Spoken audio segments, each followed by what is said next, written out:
and welcome, my gentle and of course very modern apes, to Gutsick. I'm Erica, and this is a channel where I talk about the latest discoveries in and regarding human evolution, and I also spend a whole lot of time debunking pseudoscience. Today's going to be a little different than normal. Today, I'm going to be systematically debunking an intelligent design proponent named Casey Luskin, whose claims about recent scientific advances in comparative genomics have led dozens, if not hundreds, of creationists astray and herded them directly into my comments section where they are spewing misinformed nonsense. Normally, when I debunk creationists, I give the benefit of the doubt. I assume good faith, and I do so to the degree that many people call me naive, and they're probably right. I don't do that for clout. I think I could make a lot more money and reach a lot more people if I treated every creationist I encountered like a blithering moron or like a dishonest hack. It ain't about the money. There are times when that strategy is appropriate, and there are YouTubers who employ it beautifully. I'm not one of those YouTubers. I always start by assuming that I'm dealing with someone who is acting in good faith, who is not a blithering moron, and who is not a dishonest hack. I have been convinced through the process of engaging with people that some are actually idiots and some actually are charlatans. But I never start by assuming that. And I think that attitude has served me well on this channel. Today, it's not going to work like that because I already know that the person that we're dealing with is not a good faith actor and is being, in my opinion, blatantly dishonest. Like, my God, one more, and I'm right, I swear I can feel it, I'm right there, I'm on the precipice. There's not even room here this time to suggest that maybe Dr. Luskin has a room temperature IQ, or maybe he just doesn't know about the data. No, there's only one option here, in my opinion, and that's that this guy is lying on main. That's something that I have absolutely zero goose egg patience for. If you're just gonna come out here and be dishonest, especially in the name of scientific inquiry, I'm going gloves off with you, and that's what's gonna happen now. But gutsickgibbon, how do you know that he's not stupid? How do you know that he's not just ignorant of the facts? I know. We'll get to that. Editing Gibbon here. If you want to know what Casey got wrong or lied about, go to the timestamp on your screen now for the summary at the end. There are going to be people out there who think I'm coming in too hot on this. Some of them are going to be creationists, and some of them are going to think that this is poisoning the well or that this is character assassination. No, it's not. When you lie about science out in public in front of everybody multiple times despite being corrected, that's lying. I don't have to assassinate your character. That's character suicide. So like I said, this is going to be a bit of a departure from my usual style of being pretty patient. I'm still going to take every argument seriously and at face value, but I'm going to do so in a mean way. And when I show that Dr. Luskin is wrong and that every single creationist who has copycatted him out here is also wrong, I'm going to be a jerk about it. Take a look around. Do you see her anywhere? News flash. You're not gonna. And the reason is because I'm pretty frustrated. I'm very angry, actually, at this entire situation, how it's been spun, and how it's continuing to be spun despite the data being in everybody's face, being put there by me and several others. I'm not gonna raise my voice. I'm a woman on the internet. I can't afford to do that anyways. But I am gonna lay this out for you pretty plainly. I'm gonna do so in an organized way with parts to explain exactly what's going on and exactly why I think that Dr. Casey Luskin of the Discovery Institute is a lying hack. Part 1, the story so far. I'm a fourth-year PhD candidate in biological anthropology, so I study human evolution. That means I stay pretty up to date on any discoveries or studies or new analyses that surround human evolution. And I also run a YouTube channel that involves debunking a lot of creationism, and creationists spend a lot of time misconstruing, misrepresenting, misunderstanding, and outright lying about human evolution as a field. A couple of years ago, I became aware of a concentrated campaign of a young Earth creationist named Jeffrey Tompkins, who was releasing multiple articles and little mini studies in a young Earth creationist specific journal that we're saying that humans and chimpanzees are actually not as genetically similar as conventional science would have you believe. Now, we've all heard the number that humans and chimps are 99% similar to one another genetically, or that they're 96% similar genetically. These numbers have been around for a very long time, and the entirety of the conventional scientific community accepts them as legitimate. So my question was, why doesn't Jeffrey Tompkins, besides the ideological reasons? Especially considering that humans and chimpanzees are one another's closest living relatives, being 96 to 99% similar to one another, depending on what is actually being compared. And that's like a lot more similar than rats are to mice genetically, or than domestic house cats are to tigers genetically. Humans and chimps are actually a lot more genetically similar than a lot of pairs of organisms that everyone would accept as being closely related. So I did a series of videos in collaboration with Glenn Williamson, a computer programmer who had also been hot on Tompkins' tail for several years. He's actually the guy that found out that in one of the original studies that Dr. Tompkins put out there, he was using a bugged version of BLAST, a comparative genomics tool. And in that video, I basically came out and said Jeffrey Tompkins is full of it. He's wrong on this. His methods are incorrect, and it doesn't matter which of the many different papers or studies that you look at, they're all flawed. In these papers, Tompkins had proposed that humans and chimpanzees are actually only 70% similar, or 80% similar, or 89% similar, or 86% similar. It depends on the paper that you're looking at, but the point was very clear. They're not as similar as conventional science would have you believe. The problem was, all his methods actually sucked. At the end of the day, it's just another example of you being stupid. To give you an example, in one of the last papers he wrote on this subject, he didn't weight the sequences that he was comparing, a pretty basic concept in math. So, a sequence of chimpanzee and human DNA that was only 50% similar, that was only 100 base pairs long, was weighted equally to a sequence of chimpanzee and human DNA that was tens of thousands of base pairs long and 99% similar. That would be like if you had a class where one attendance grade for one day was weighted equally to the final. It's silly and it doesn't make any sense. So my video caught the attention of an old colleague of Jeffrey Tompkins, another young Earth creationist named Rob Carter. Carter is a marine biologist, but he's done a lot of work in genetics for the creationists, and so Carter thought that he would look into my accusations, no doubt presuming that Jeffrey Tompkins was actually correct and I was either picking at nits here, or that my methods were somehow incorrect. Because you see, one of the things that I did in my video is I took the methods that Tompkins used to compare humans and chimps and get an extremely low percent similarity of 85 or 89 or 80 or 70%, and I applied them to other pairs of organisms that young Earth creationists like him would accept as related, like rats and mice.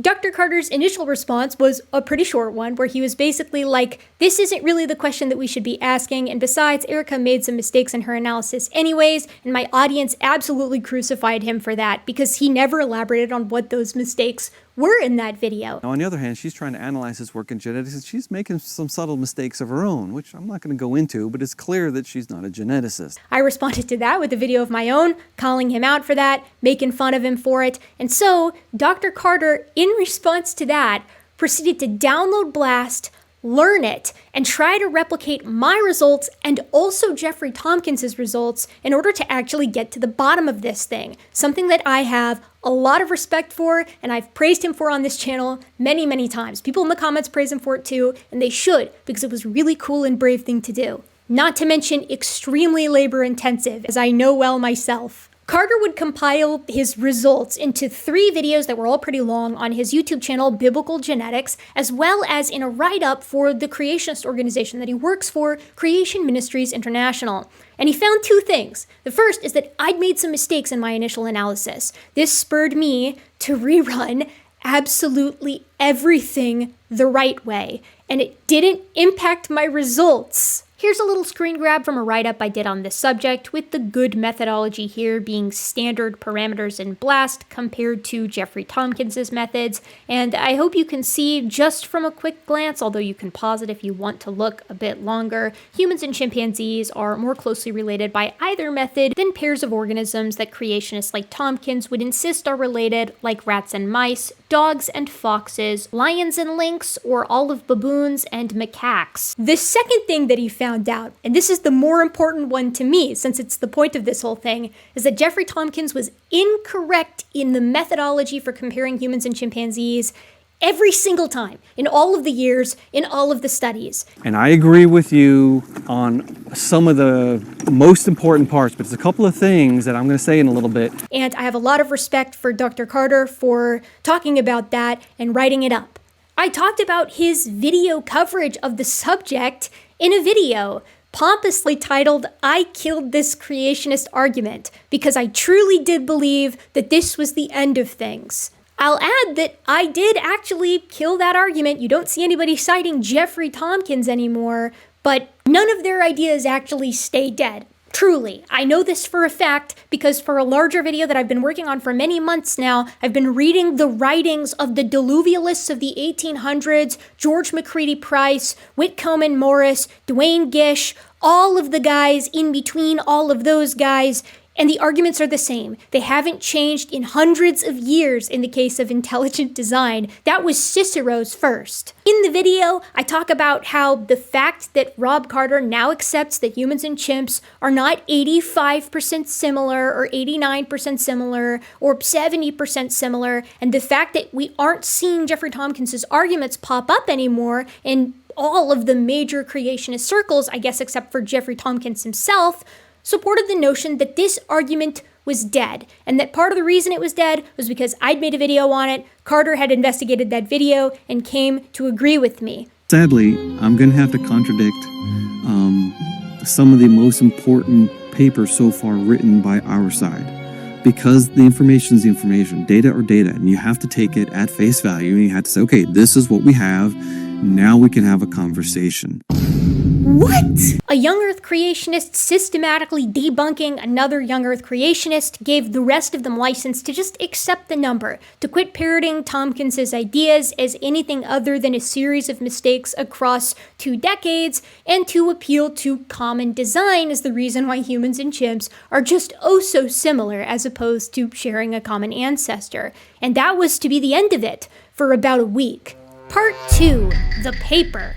April 9th, 2025, we got a brand new paper by loads of different authors. It's truly a monumental and collaborative work titled The Complete Sequencing of Ape Genomes. It's a little known secret in science, but even though the human genome was completed in 2002, it wasn't actually fully, completely sequenced until around 20 years later. The same goes for the chimpanzee genome, which was sequenced in 2005, but wasn't really completely sequenced until April 9th, 2025, along with several other ape genomes, including the Saimang, 2 species of orangutan, the gorilla, the bonobo, and now with those guys in addition to the chimp, we could make some comparisons of all of the apes together and also to humans, another species of ape or hominoid. I was immediately excited about this because I'd grown pretty familiar with genomes and with comparative genomics because of that Jeffrey Tompkins series of videos where I used the most up-to-date telomere to telomere human genome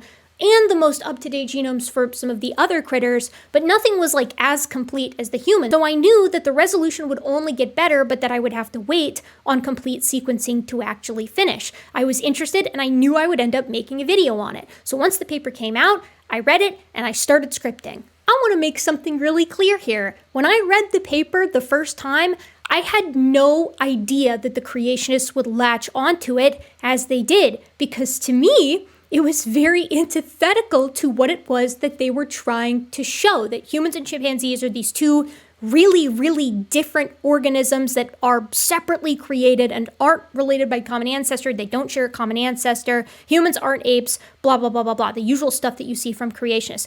And the reason I thought that is because this paper returns the normal phylogeny, the species-level family tree that shows humans, chimpanzees, and bonobos as all more closely related to one another than any is to a gorilla. And then that quad is all more closely related to one another than any is to an orangutan. And the paper went on to highlight some vast differences that exist between very closely related species that I know for a fact no creationist that I have ever encountered thinks aren't related, like chimpanzees and bonobos, which have massive differences in their centromeres due to rapid evolution on the part of the bonobo. The percent similarity that was returned for the whole genome, just looking at single nucleotide polymorphisms, I'll explain all this in a little bit, was also essentially the same as it's always been. There was nothing in this paper when I read it initially that I thought that they would be able to spin. So much so that I sent a message to my group chat of science friends here on YouTube, and I was like, nail in the coffin. The reason is very simple. Genomic similarity reflects relatedness. This works within species, right? It's how we form family trees. It's why paternity tests hold up in court. And you can't get more complete than all of the genome. So with these genomes, more or less completely sequenced, we're not going to see any major changes in the percent similarity between humans and chimpanzees anymore because it's done. And what this paper showed is that humans and chimpanzees are more closely related than either is to a gorilla. And it recapitulated the same old numbers showing that humans and chimps are in fact more closely related than rats are to mice, or house cats are to tigers, or foxes are to dogs. All of which most creationists accept as related organisms. So logically speaking, they should accept that humans and chimpanzees are related if genetic similarity is the basis by which we determine relatedness, and in conventional science it is, without exception. This is observable science, right? You can take existing human family trees or existing dog breed family trees and sequence everybody's genome, and the family tree is going to be recapitulated by the sequenced genomic similarity. This is true. Everybody accepts it. So I thought that this was finally the end of the creationist, white knuckling on this subject, but I was wrong. We're sitting here again talking about the same thing. Part 3. How do you compare a genome? On May 20th, almost 2 full months after the release of the initial paper, Casey Luskin released an article on Evolution News titled, "Bombshell, New Research Overturns Claim That Humans and Chimps Differ by Only 1% of DNA." The rumors are true. I will be drinking an enormous amount of alcohol tonight, just like I did last night. It's got this absolutely hideous banner art. It's like 2001 A Space Odyssey, but AI slop. I saw this and my first thought was, huh? Well, actually, my first thought was have some fucking decency and find a normal picture for your banner art, or, pay an artist, you piece of shit. Whoops, you caught me spending an afternoon with ChatGPT. I've relinquished so much of my agency and decision making that I can no longer generate my own thoughts. It's an honor to be the perfect consumer. But then my second thought was, huh? So here's the thing. Humans and chimpanzees are 99% similar to one another, depending on what you're looking at. I have talked about this ad nauseum on this channel. But what happens if you just ignore the sources of those differences? If you don't pay any attention to the types of differences, and you just line the two genomes up side by side and brutally compare them nucleotide by nucleotide? How similar would they be then? Geneticist Richard Buggs has done the math on this, and if you do it his way and absolutely maximize the differences between humans and chimpanzees, you get a similarity of about 84%. Buggs is a geneticist, and a conventional one by all accounts. He caused a bit of a stir in the 2010s in some circles because he actually felt that 84% similarity between humans and chimps was appropriate. He got this number by maximizing differences as well, counting each base difference as a difference in and of itself, and counting the unsequenced regions at the time in the dissimilar category. The similarity between humans and chimps for protein coding regions is around 99%. The percent similarity for the entire genomes, including those thousands of indels you just talked about, is 96%, give or take. But that's including the indels. Now, if you want to talk about things like the repeats and the copy number variations and things like that, the percent similarity might go down, but it also depends on how you actually tally everything up. The overall similarity for coding base pairs between humans and chimps turned out to be 98.8%, with 96% being the similarity for the entire genome.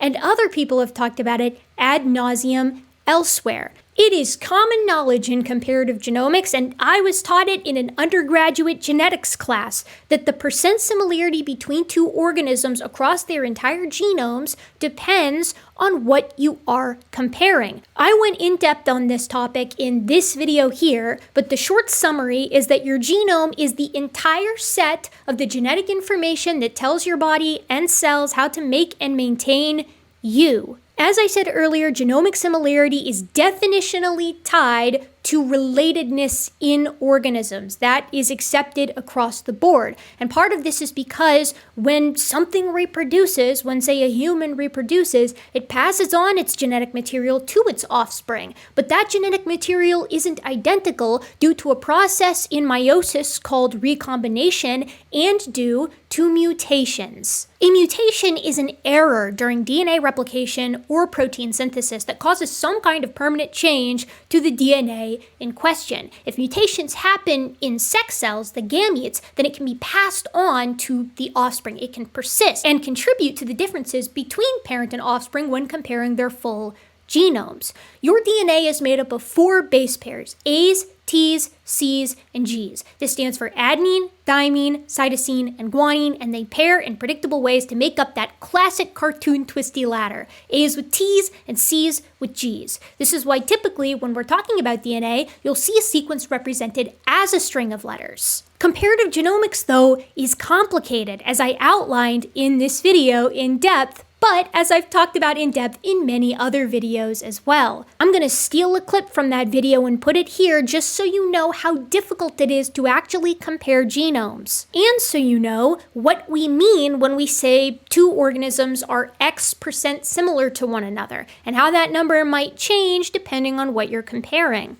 How do we actually compare genomes between any two organisms, be they of the same species or of different species? And this is where those indels and those S&Ps come in. I'm going to explain them now. Mutations come in many flavors. Sequences of DNA can undergo large-scale deletions or small-scale deletions. They can undergo large-scale duplications or small-scale duplications. They can undergo inversion, where the sequence is backward as compared to how it should be, or in the wrong place as compared to where it should be. So when you read comparative genomics papers and they're talking about indels, that's insertions or deletions. Large-scale deletions, like what we talked about in the beginning, or insertions of chunks of DNA where they ostensibly shouldn't be. And S&P stands for single nucleotide polymorphism, and that's a single difference between the two sequences of one base pair. Of the human and chimpanzee differences reported in 2005, approximately 3% came from indels and approximately 1.2% came from single nucleotide polymorphisms. Comparing genomes is kind of like comparing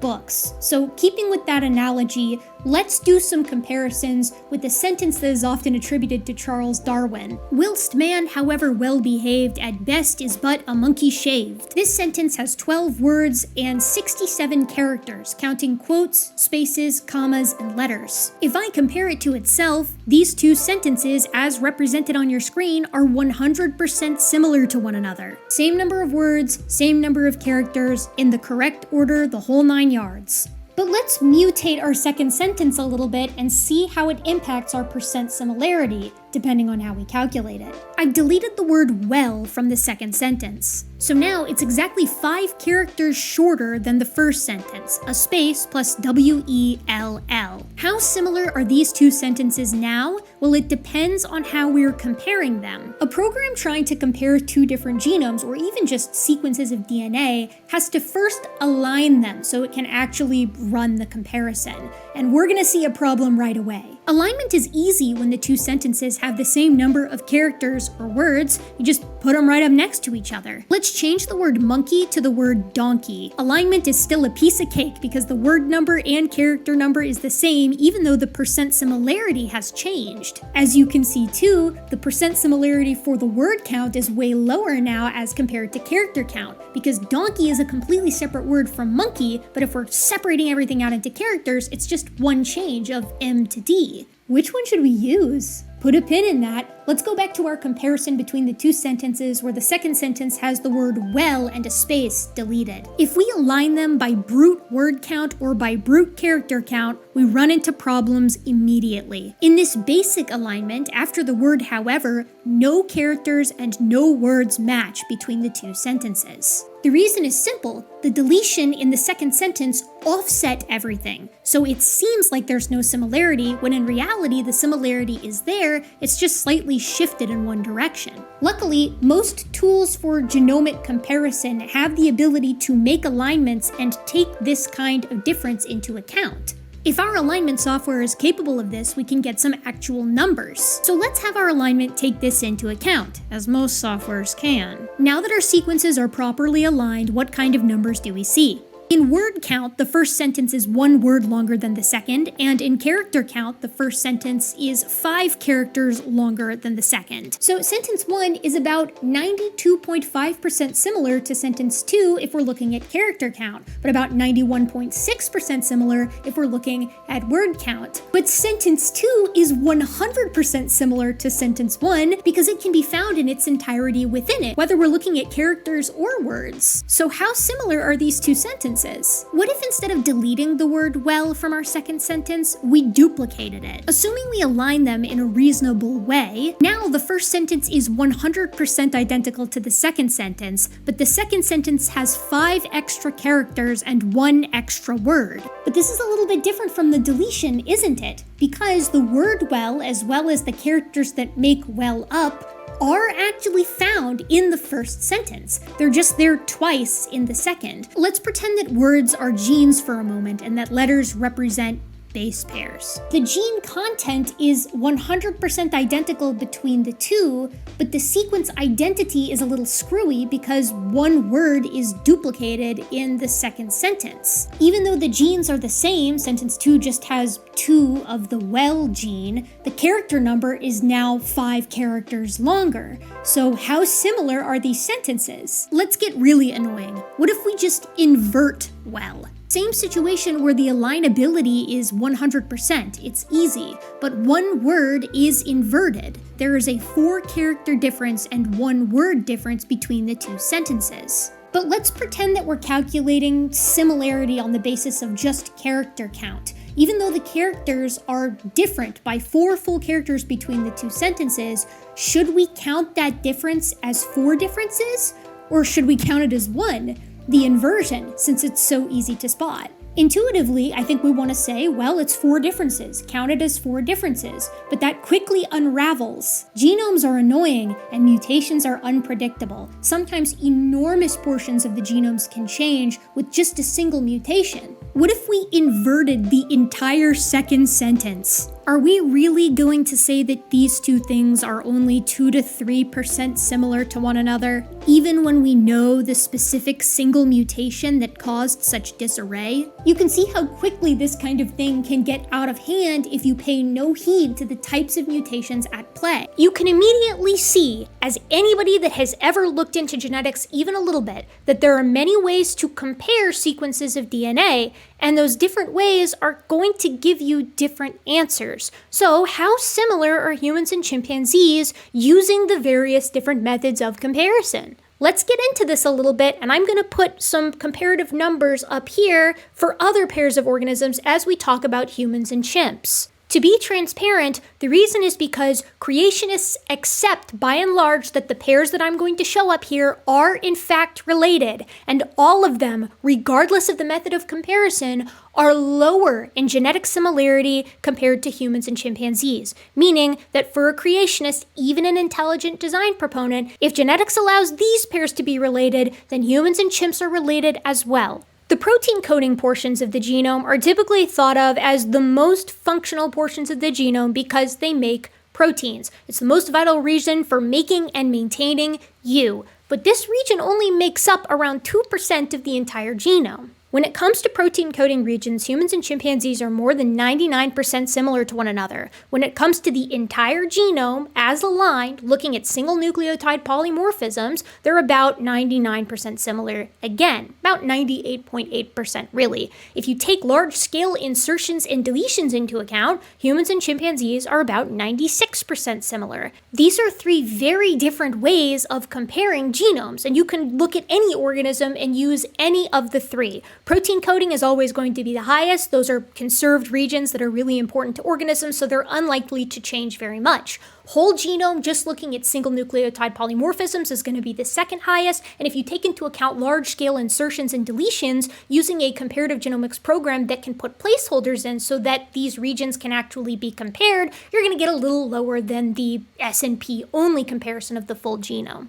All three of these methods of comparison, looking at the apes in general, get the same phylogeny though, because the numbers increase or decrease depending on the method proportionally. That's important. However, these methods aren't the only three you can use to actually compare genomes. You can look at the gene content itself. You can look at raw alignment numbers. Those raw alignment numbers, or those raw alignment numbers minus the SNP differences, are going to be where things get really different between two organisms. And this is because through evolutionary processes, through reproduction just in general, organisms can generate an enormous amount of base pair differences, even just from parent to offspring, in non-functional, non-regulatory portions of the genome. The parts of the genome that don't do anything. Because they mutate, they don't cause any detriment to the organism, and so they stick around. And sometimes these mutations are thousands of base pairs being deleted, or thousands of base pairs being duplicated.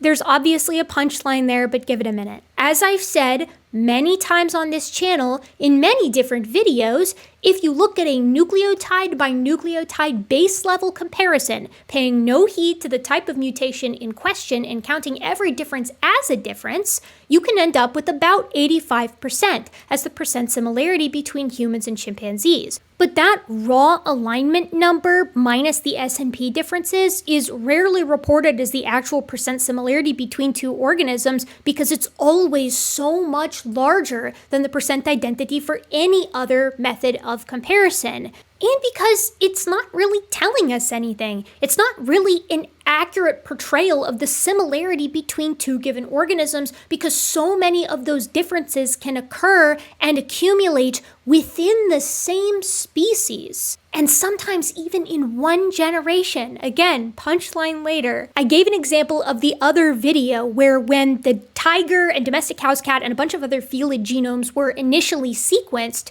headlines were proposing that domestic cats and tigers were like 95% similar to one another. But if you go to the paper and you look up those raw alignment numbers, it's actually more like 84%. That's why humans and chimpanzees are 96% similar for SNPs and indels included across the entirety of the genome compared to the 95% for a domestic house cat and a tiger, but both drop to about 85-86% for humans and chimps and about 84% for cats and tigers. The same is true for rats and mice. The same is true for individuals within the same species. Punchline. How many times must I say it? This is the put a pin in it of this video. And you guys, alignment numbers being lower than those other methods of comparison has been known since the dawn of comparative genomics, because the process of comparing genomes goes a little something like this. Step 1, sequence the genome. Step 2, line the genome up. That's called the alignment. Step 3,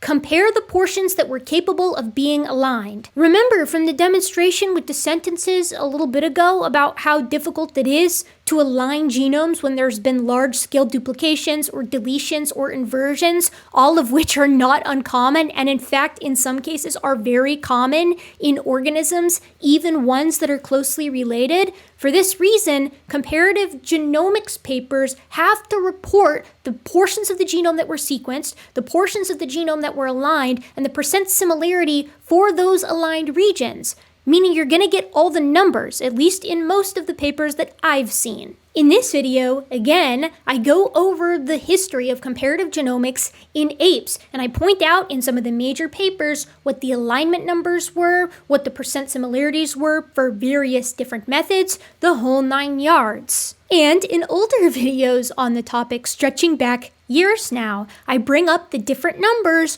for the different types of comparison, including that brute nucleotide by nucleotide style. I even point out that Richard Buggs, an intelligent design proponent, was one of the first ones to point out the alignment numbers, calculate them using the data from that first chimp-human comparison in 2005, something that he put on his blog, but a number that was included in many subsequent papers, including some by him. So let me be really clear, just so that the creationists in the back can be extra double sure of what I'm trying to say here. This paper does not change the relationship between humans and chimpanzees and that dyad to the rest of the apes. And I know that for a fact because I asked the authors on the paper. I asked 3 of them and made extra double sure that I understand exactly what's going on here. This paper and its supplementary material confirm previous estimates for protein coding similarity between humans and chimpanzees, likewise for the SNP similarity across the entire genome, likewise for the alignment numbers in raw form, and especially so for the full phylogeny. But if that's the case, what the f*** is Casey Luskin talking about? Part 4. Casey Luskin. Lying, ignorant, or stupid? I am tired. And I want to echo those words as I stand before you too. I am tired too.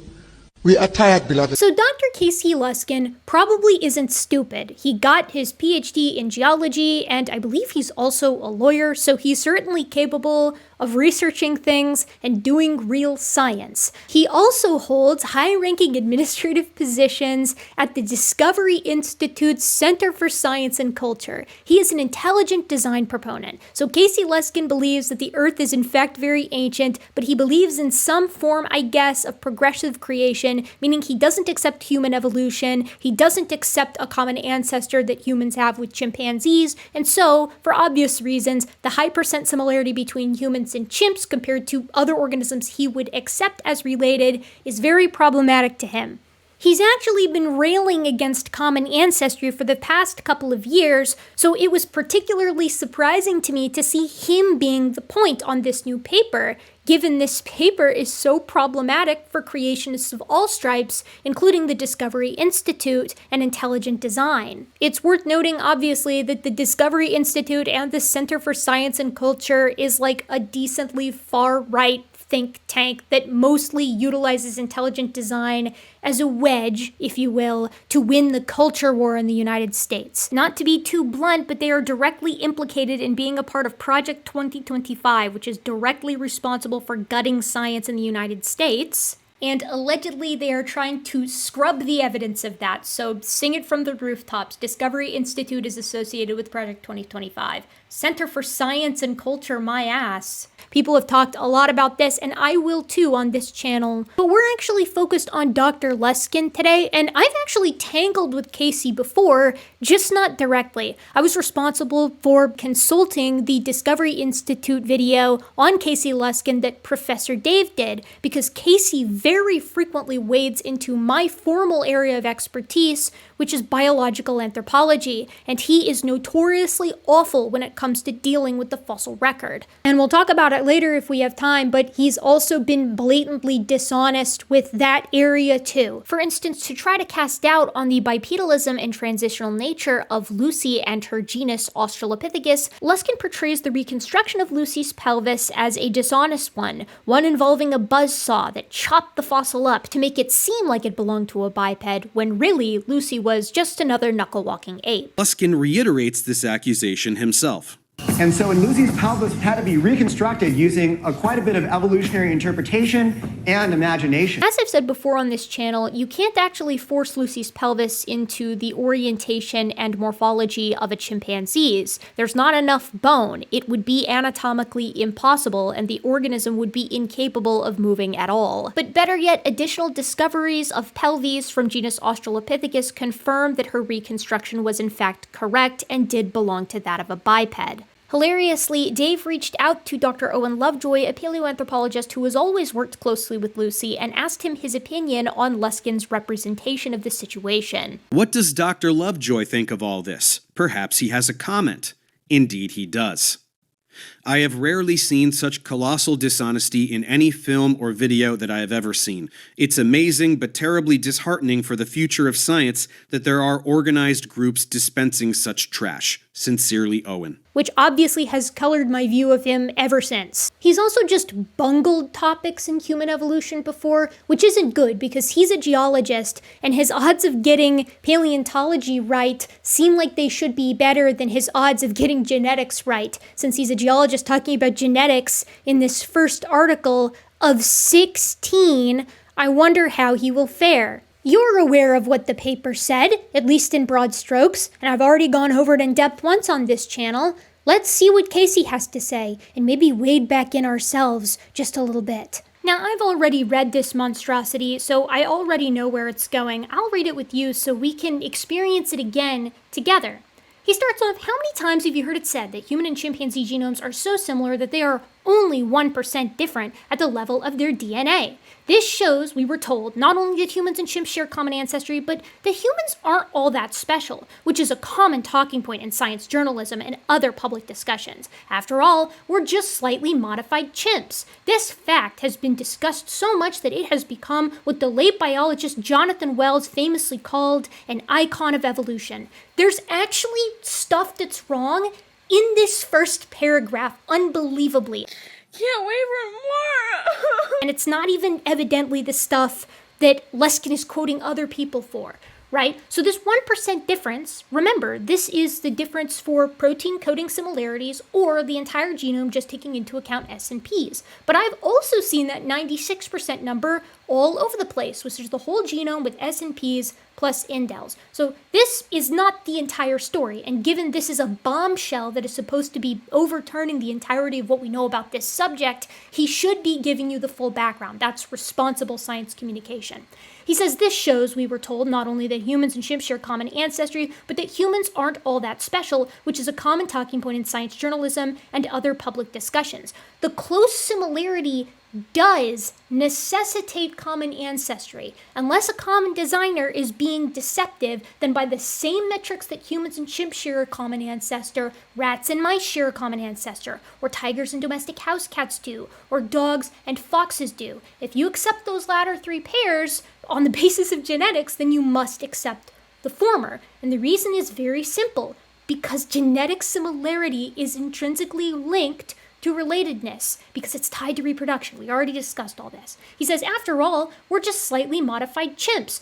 This idea has not been in vogue in paleoanthropology, at least for quite some time. We're not modified chimps. Humans and chimpanzees share a common ancestor in the form of the Miocene apes. And I know that this is at least 15 years out of date, because Ardipithecus ramidus, whose papers challenged this notion outright, out front and center, came out in 2008, 2009. He says this fact has been discussed so much it has become what the late biologist Jonathan Wells famously called an icon of evolution. Jonathan Wells was a part of the Moonies cult. He was also associated with the intelligent design movement. I have his book, Icons of Evolution. It's a complete mess, especially in the human evolution portions, and I will go over it one of these days. Moving on. But now, new data in a recently published Nature paper by Yu et al. Has overturned this previous claim. The new findings reveal that human DNA is far more different from chimp DNA than previously thought. This is a lie. All right, I'm gonna need you to shut her down, because it's about that time. You know what time it is? Time to quit it. Shut her down. Time to shut it down and quit it and stop it.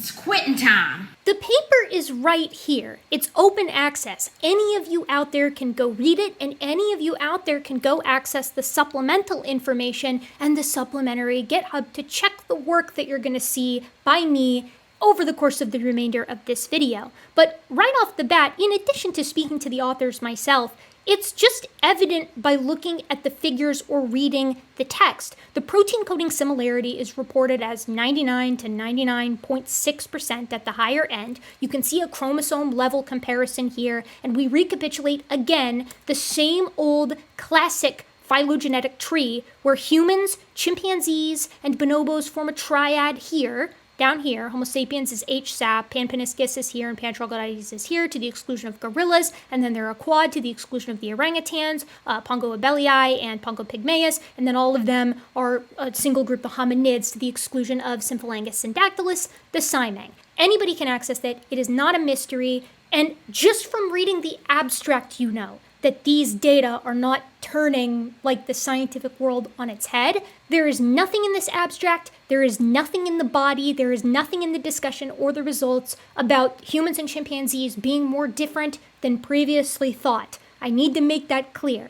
And Casey knows this too, which is why he's going to have to implement a framing device in the very next sentence. He says that should be major news in the science world, yet those involved don't seem interested in highlighting their discovery. More on that later. The flavor of conspiracism is already acrid in my nostrils, but the tinfoil hat tone isn't the only vibe bleeding from this heinous opener here. No, there's also a feeling that Casey's kind of befuddled as to why the authors of this paper that he's using to say scientists have been wrong about the human-chimp percent similarity all this time don't seem to be appreciating their own work. It's almost like Casey knows better than they do.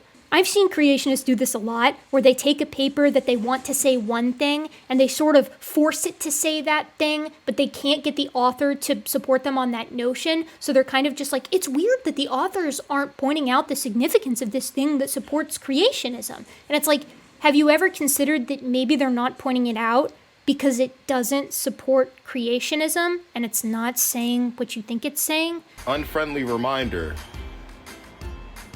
Casey spends the next paragraph talking about how he knew it all along because chimps are in zoos and they behave differently than humans.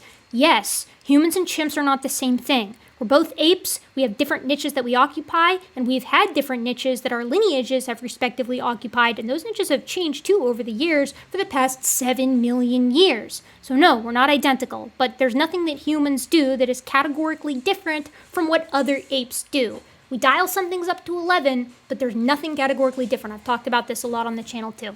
He says, as I will elaborate on in a subsequent article, this team of researchers have published complete sequences of ape genomes that were created from scratch rather than using the human genome as a template. As a result, for the first time, we can attempt a much more accurate assessment of the true degree of difference between the human and chimpanzee genomes. This is already very sneaky because we've been not using the human genome as a template for sequencing the other ape genomes since Cronenberg 2018. He's making this seem like the reason why these results are so groundbreaking and the reason why they're definitely new is because we finally changed all of these methodologies and only now could we truly come to the actual similarity between humans and chimps. And now that we've done everything right, it's way different than previously thought.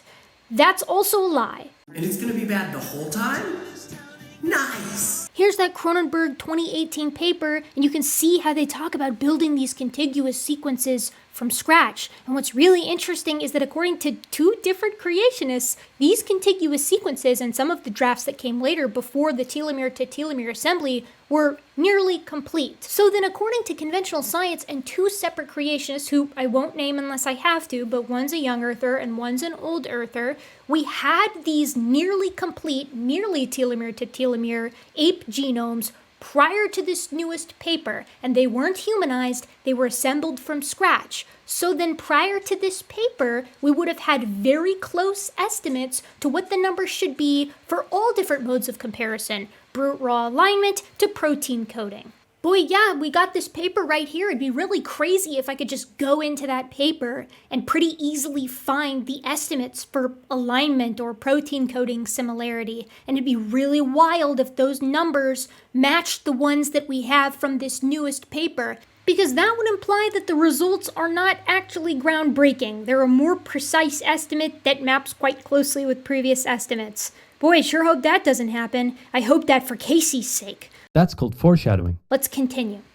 He says the results are groundbreaking. At least 12.5% and possibly up to 13.3% of the chimp and human genomes represent a gap difference between the two genomes. That means there's a gap in one genome compared to the other, often where they are so different they cannot even be aligned. So, because you guys have been listening to my videos and understanding the difference between different modes of genetic comparison, you know that what's being discussed here by gap divergence are the indels, copy number variations, inversions, and areas of the genome that have changed for reasons that are not just single nucleotide polymorphisms, areas that are difficult to align.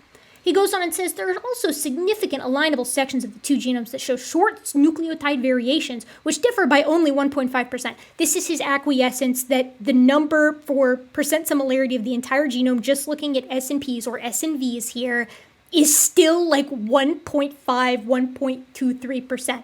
We can add up this difference to the gap divergence and calculate a 14 to 14.9% total difference between human and chimp genomes. This means that the actual difference between human and chimp DNA is 14 times greater than the often quoted 1% statistic. So I love that last little bit because he's just being like, yeah, it's true that the number for the percent similarity of the whole genome looking at SNPs, which is the number that's always being cited when we're talking about that roughly 99% similarity. Yeah, it's true that that's pretty much still the same. He's like, but look at all the differences. We've discovered all of these brand new differences that totally changed the game. This is a revision of that old number. No, Casey, it's not. We're looking at gap divergence here up at the top, which is quite similar to alignment as far as calculations go. And we've had those alignment numbers for a very long time. He's taken the gap divergence number here, which again is very close to the alignment number with regard to calculations. I'll show you once we go to the supplementary material in a minute. We're gonna get real technical on this, Casey. He's taking that number, pretending it's new, that these are new calculated differences never before seen. And then he's adding that to the old number, which has held through for decades, that roughly 1.23, here they're saying it's 1.5%, for that 98.8% or 98.5% similarity across the whole genome, just taking those single nucleotide polymorphisms into account. He's adding those together and coming up with a grand total new percent similarity between humans and chimpanzees of about 85%.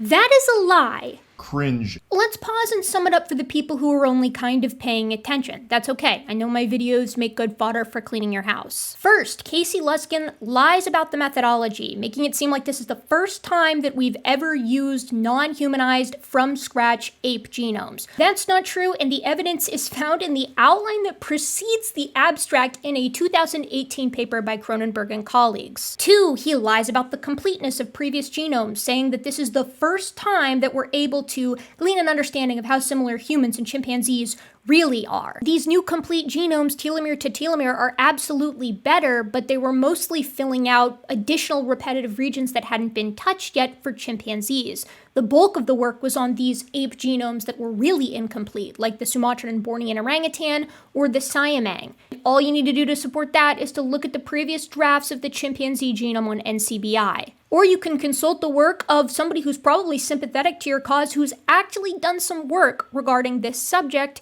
Dr. Rob Carter, who's got a wonderful article on this subject that has some very informative pictures. I hate to say it, it was kind of cool. And 3, most importantly, no, the chimpanzee-human genomic similarity has not dropped from 99% to 85%.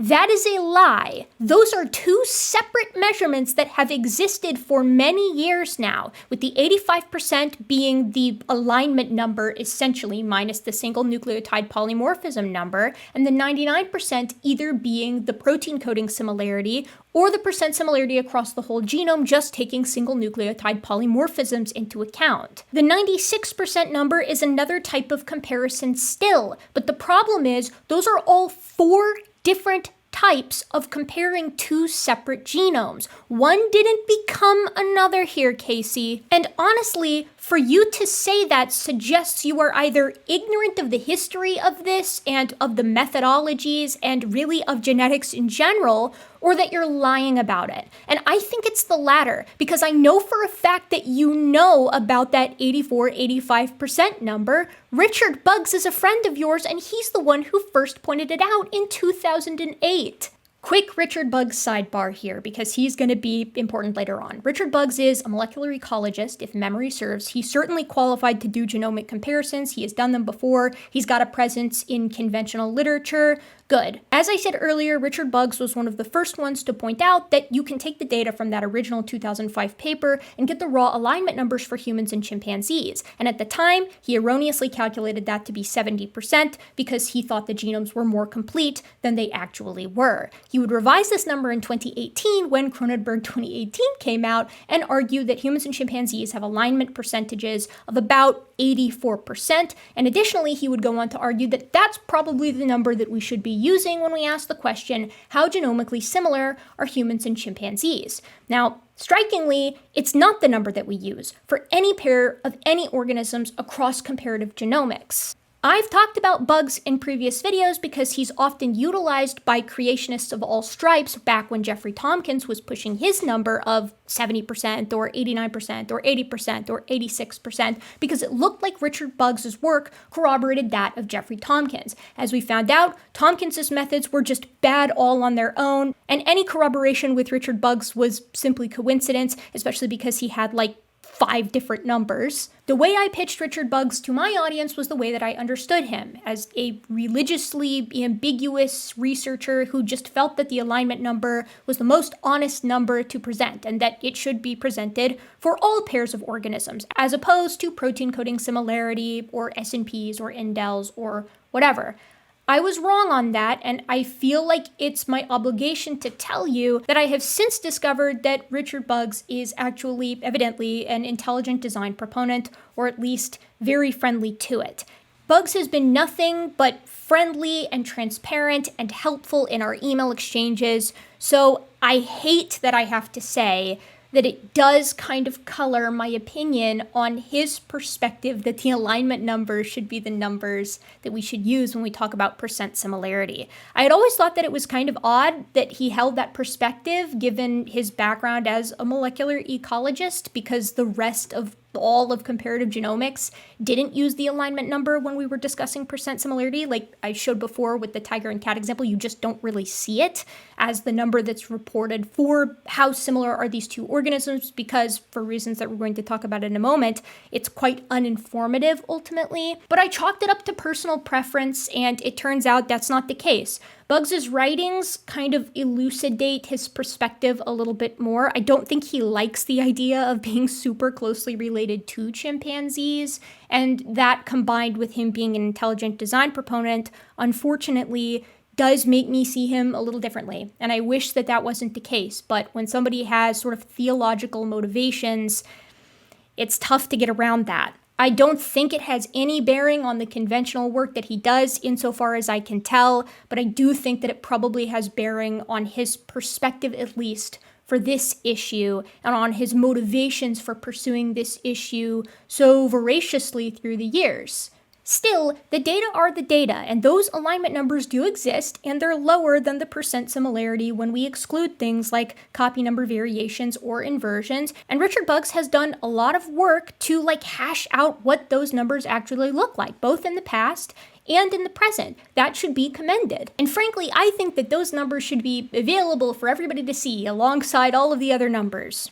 Which is fine because they are. Buggs himself reported with a colleague in 2020 the alignment number and the percent similarity for humans and chimpanzees. But you might be thinking, Bugs is friendly towards intelligent design, or he is an intelligent design proponent, whatever. That's the only reason that he managed to sort of slip it in there, unbeknownst to the evil secular peer reviewers, for no reason at all, and definitely not as some type of foreshadowing. Let's look at some secular papers that have been talking about the alignment numbers in addition to the percent similarity for all of these other metrics for quite some time. In 2013, with the first genome for the bonobo out, Proofer and colleagues report both higher-end estimates for percent similarity and general alignment numbers for humans, chimps, and bonobos. In 2014, Rogers and Gibbs report a similar number to the 2005 paper of around 4% difference between humans and chimpanzees when taking indels and SNPs into account, and further warn that the differences will get larger if we take copy number variations as true differences. In 2018, Marseille and colleagues report the same high percent similarity in addition to raw alignment numbers, and that same year, Cronenberg and colleagues got similar estimates for both categories. And just so you know, across the board, the estimates have remained the same. Greater than 99% similarity for humans and chimps for protein coding regions. Around that same number for whole genome SNPs, about 96% for SNPs plus indels across the whole genome, and anywhere from 80 to 90% for the general raw alignment numbers between humans and chimps. And guess what? Across all of those years, and indeed up to this newest paper, those genomes are getting more and more complete, recapitulating the same general estimates and also recapitulating the same phylogeny. I know what you're thinking. I know what you're wondering. What the hell is Casey Luskin gonna do with all of that? What's he gonna say? How is he gonna spin what he's just said into being even vaguely correct? The answer is he's not gonna. And that's kind of weird to me because, like, he cited Richard Bugs before, or at least he cited the paper. I don't even know if he knows that there are alignment numbers in there. I'm ready to drink tonight, so I will drink until next morning. Thank you. Casey says it's true that large portions of the human genome are still only 1.5% genetically different from the chimp genome. Yeah, we know. It's been true for every single paper since 2005.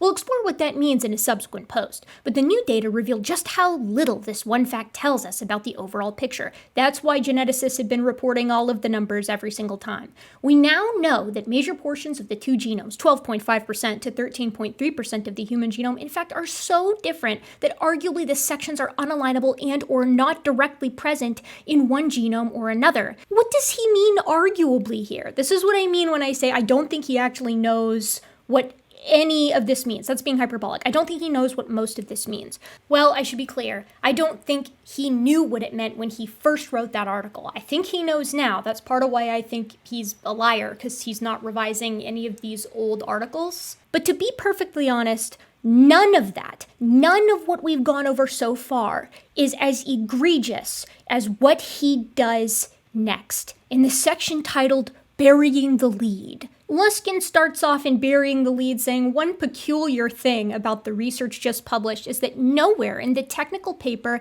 is this bombshell discovery clearly reported, and nowhere is it stated clearly that humans and chimp DNA is some 14% different. It doesn't say that because that's not a true statement. In fact, as we saw earlier, the alignment numbers are present in the main text and the specifics are present in the supplementary material. But no one is saying that humans and chimps are 15% different in the conventional literature or in pop science because that's not accurate. If I have two copies of the same 100-page book, and in the second copy of the book there was a printer error, so that page 5 is present 15 times instead of just one time, are we really going to say that book 2 is only like 87% similar to book 1 there? I and the entirety of comparative genomics would say no. That would be a very silly way of summing up the differences and similarities between these two books, because page 5 is present in the first book, it's just there once instead of 15 times. So book 2 only has an 85% alignment to book 1, but they are, in essence, 100% identical. This is obviously more simplistic than comparing the human and chimpanzee genome, but it's very similar conceptually because some of the major differences between the two genomes have to do with copy number variations that result in the genomes having very different sizes, being approximately 3.2 billion base pairs for humans and approximately 3.8 billion base pairs for chimps. So neither the paper nor any pop science article came out and said that humans and chimps are actually 14 to 15% different from one another, because that's not true, according to this new study. But Casey doesn't think that that's the reason.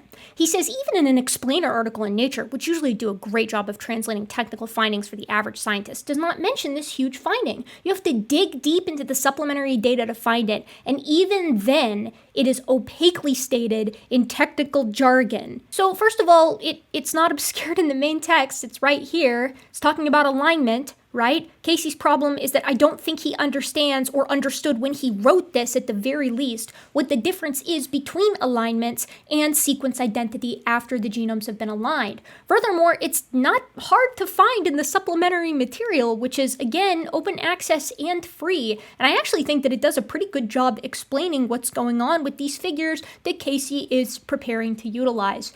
But let's continue. He says this data has huge implications for the long-quoted statistic that we are only 1% genetically different from chimps, and many people are interested in this question for its implications regarding evolution, origins, and the exceptional status of human beings.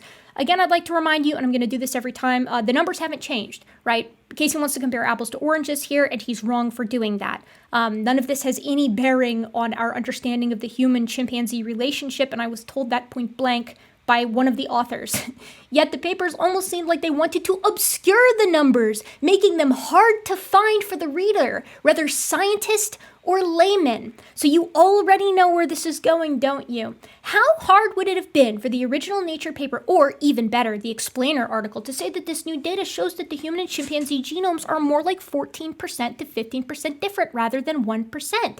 And yet, for some very strange reason, they did not do that. In journalism, this is called burying the lead, putting the main point of your reporting, the most noticeable fact, under a heap of less important verbiage. Sometimes this happens due to incompetence.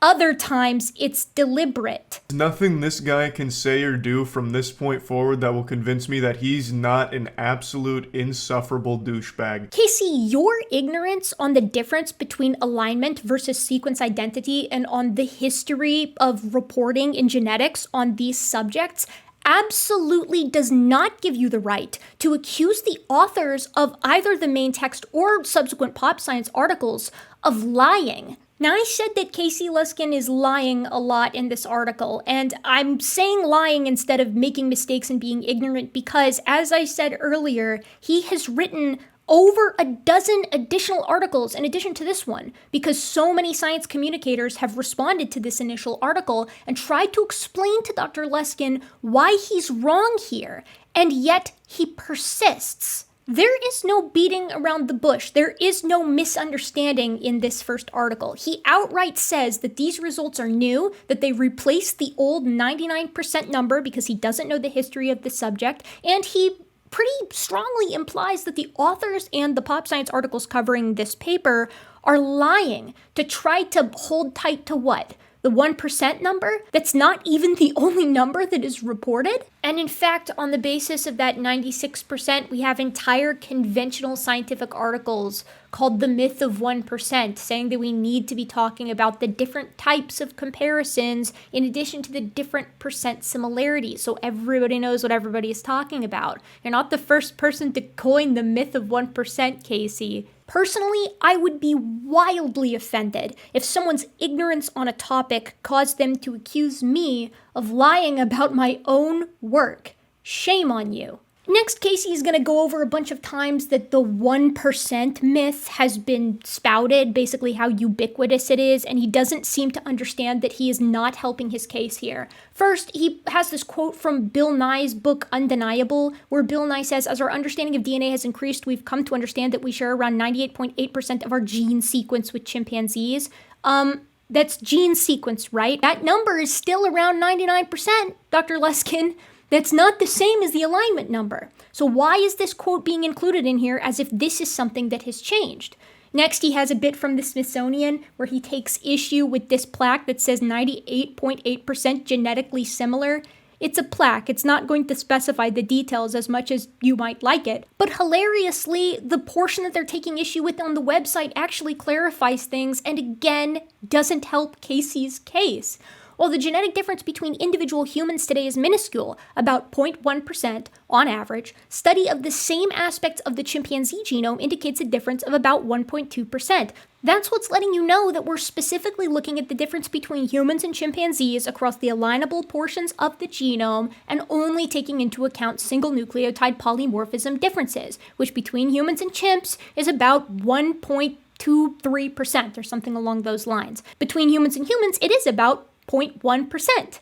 The problem is, what Casey's talking about as the results of this new paper that change everything, again, are the alignment numbers, and he adds on the differences from single nucleotide polymorphisms as well. So what's the similarity between two humans if you use that methodology? The methodology that Casey wants to be the new methodology for humans and humans. What would we get if we did it his way for two people? Well, we'll talk about that in a second. Now, I would like it if people were more specific as well, because I'm long-winded and irritating in that way. But the problem is, we're looking at a bunch of different quotes here that in some cases do make the distinction. Most studies indicate that when genomic regions are compared between chimpanzees and humans, they share 98.5% of sequence identity. Sequence identity being categorically a different thing than the alignment number, because these are just terms in comparative genomics, and Casey doesn't know that, and Klinghoffer doesn't know that, because they're not geneticists and they haven't bothered to look into it at all. They even quote the National Geographic 96% here. I don't know why they're talking about the pervasiveness of the 1% myth if they're just going to show the ones that aren't capitulating to that. Casey ends the article. He says, this 1% human-chimp genetic difference statistic has been widely promoted and is widely believed. It is undeniably an icon of evolution. But Dr. Wells also noted that these icons are like zombies. They don't die easily. Instead, they keep being repeated long after they've been refuted. Wow, I can't even imagine what it would be like to deal with something like that. If that's true, then don't expect the 1% statistic to go away anytime soon. In fact, as I mentioned, the new Nature paper makes it very difficult to dig up the figures I've quoted here. No, it doesn't. They're extremely easy to find for anybody who's interested. You're just upset that the people who wrote the paper don't agree with you on this because you are wrong about the results of the paper. I suspect we will continue to see the zombie numbers quoted despite what the newly published data shows. I'll explain all of that in more detail in a subsequent article. For the moment, suffice it to say that the old 1% difference statistic is the latest icon of evolution to fall. May it rest in peace. So despite the fact that this article contains countless misrepresentations, misunderstandings, or outright lies on the topic and history surrounding the topic in question, it went so hard with the less informed of the creationist communities. We got a blog post from Ken Ham on the subject, we got an absolutely awful segment on Answers News. Are researchers hiding the truth? And of course, we got a post by Jeffrey Tompkins on the Institute for Creation Research. The incompetence on display for both the Answers News video and the Jeffrey Tompkins article is really kind of stunning.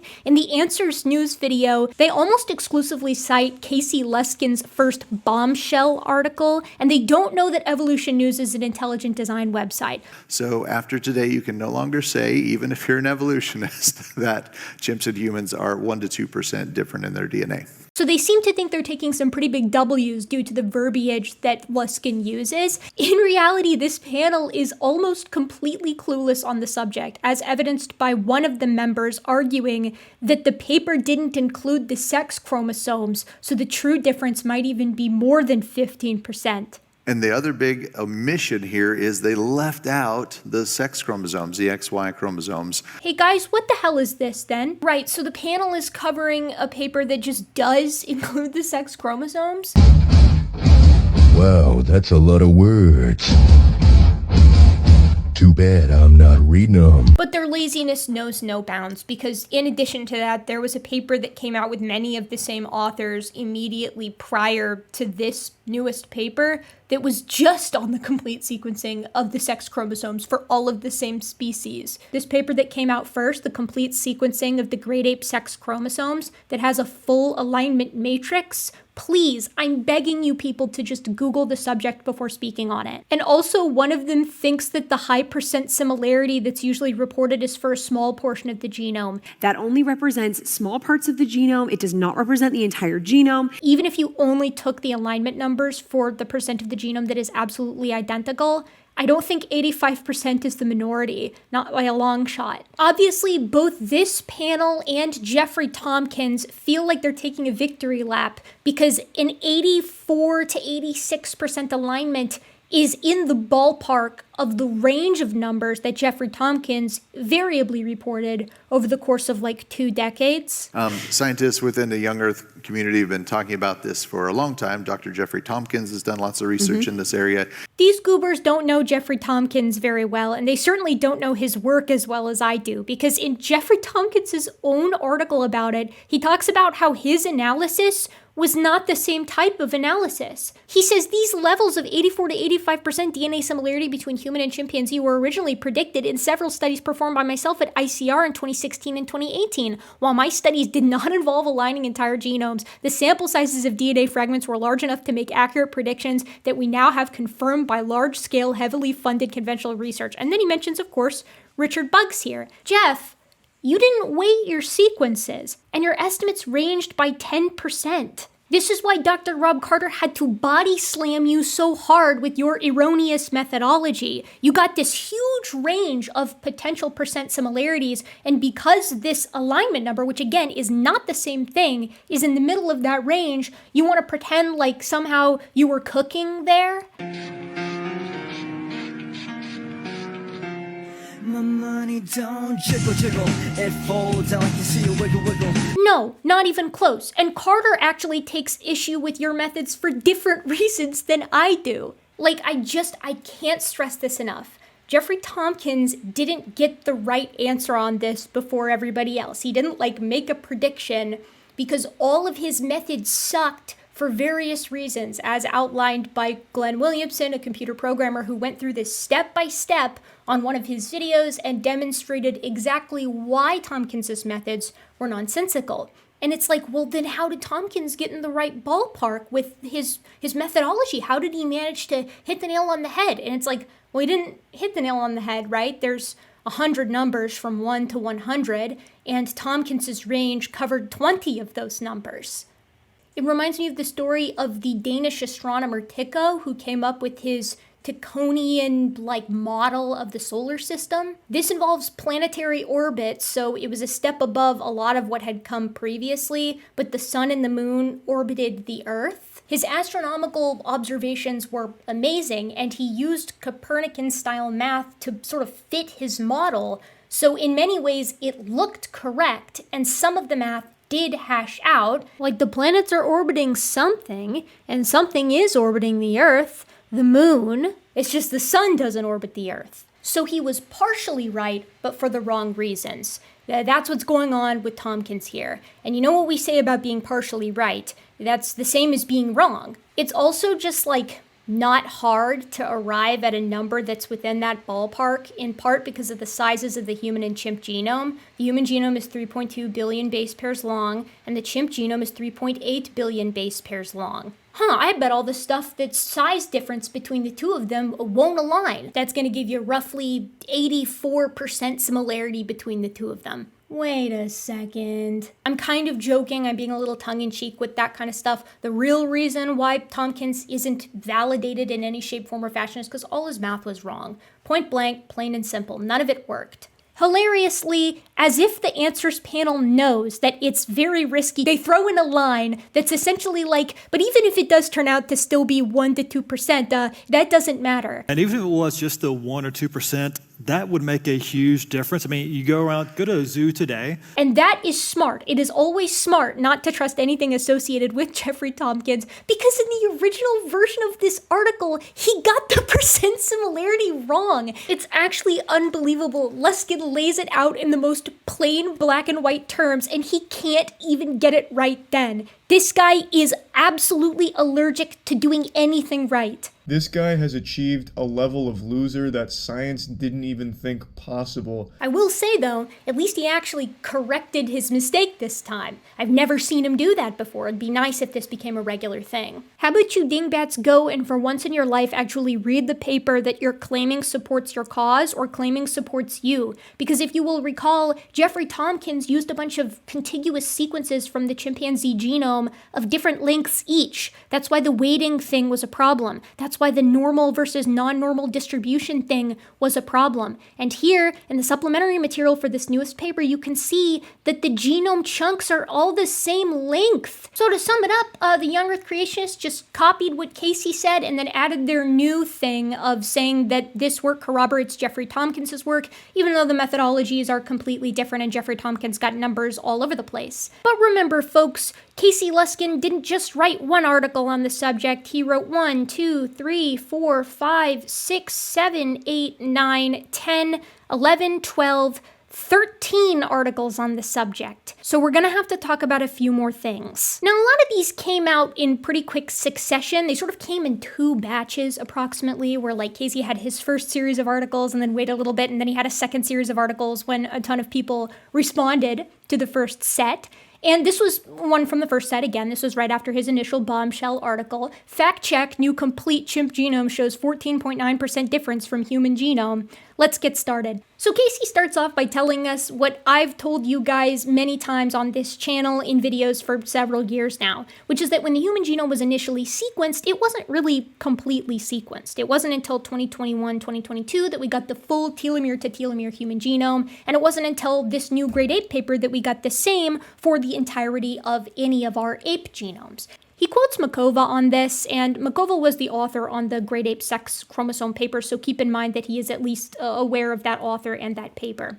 Then he thinks that people aren't going to believe him on that, so he gets a little bit more in depth on that and talks about how like the human and chimpanzee comparisons used to be flawed because of the humanization process of so many of those early ape genomes. And again, he erroneously argues that until now, most versions of the chimp and other ape genomes were effectively humanized because they were assembled using the human genome as a guide. This effectively makes them more similar to the human genome than they truly are. Can these new drafts of ape genomes help fix the problem? This, of course, ignores that we've been doing the de novo assemblies since Cronenberg 2018, but again, he doesn't know that, and we already went over it. But Casey is trying to pitch this again as if this new paper is completely new in its methodology, in the way that the genomes were assembled, in the genomes themselves, and that's simply not the case, right? The numbers that they spit out have already appeared in the literature for like many years for all the varieties of comparing humans and chimpanzees, as well as the apes to each other in general, which we'll get to that later. But like the alignment number did not come out of nowhere. The sequence identity did not come out of nowhere. But Casey needs it to be that way for him to pitch this as like this bombshell new report, when in reality, it's more of a self-report on his own ignorance. As a quick breakdown here, here's Dr. Carter's illustration of how complete the chimpanzee genome has gotten from 1 to 2 to 3, version 1, version 2, and version 3. 3 being the almost most up-to-date version of the chimpanzee genome. It was tweaked, and so you can really consider Pantro 3 as it appears up here as the telomere to telomere sequence. Pantro 2 was the one that was used in both Cronenberg 2018 and Marseille 2018, at least to the best of my knowledge. Cronenberg had this nice table that showed how much of the human genome at that time could be aligned to several different ape draft genomes at the time. But what I really like is Marseille and colleagues, which just breaks down the exact amount that could be aligned, like human versus chimp, underneath their Moomer program. And 9.91 of the human couldn't align to the chimp, while 4.15 of the chimp couldn't align to the human. What's really funny about this is that Richard Buggs tweeted that the new gap divergence or difference between humans and chimps is like 14 to 15% or whatever.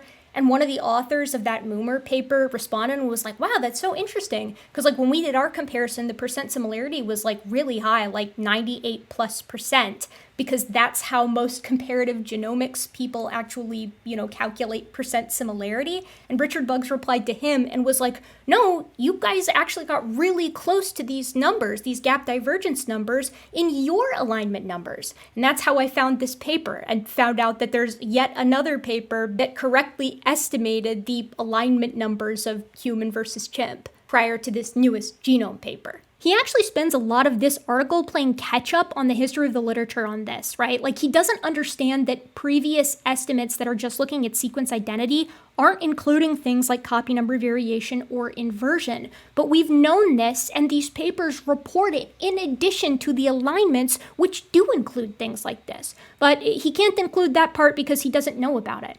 Then he gets down here and we get some more of, are they omitting the actual percent similarity because it's problematic to them? He says, what's odd is that when one reads the technical paper, a direct comparison between the ape and human genomes is hard to find. This passage seems to be as close as it gets. And then he cites the quote that we've already talked about. I don't know why this wasn't included in the previous article when this is overtly saying what he's saying is missing from the main text.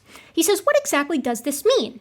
And here's where we're going to get into some technical stuff. For our purposes, divergence is the process by which two groups split from a common ancestor to form their own respective lineages. So the divergence between humans and chimpanzees occurred 7 million years ago.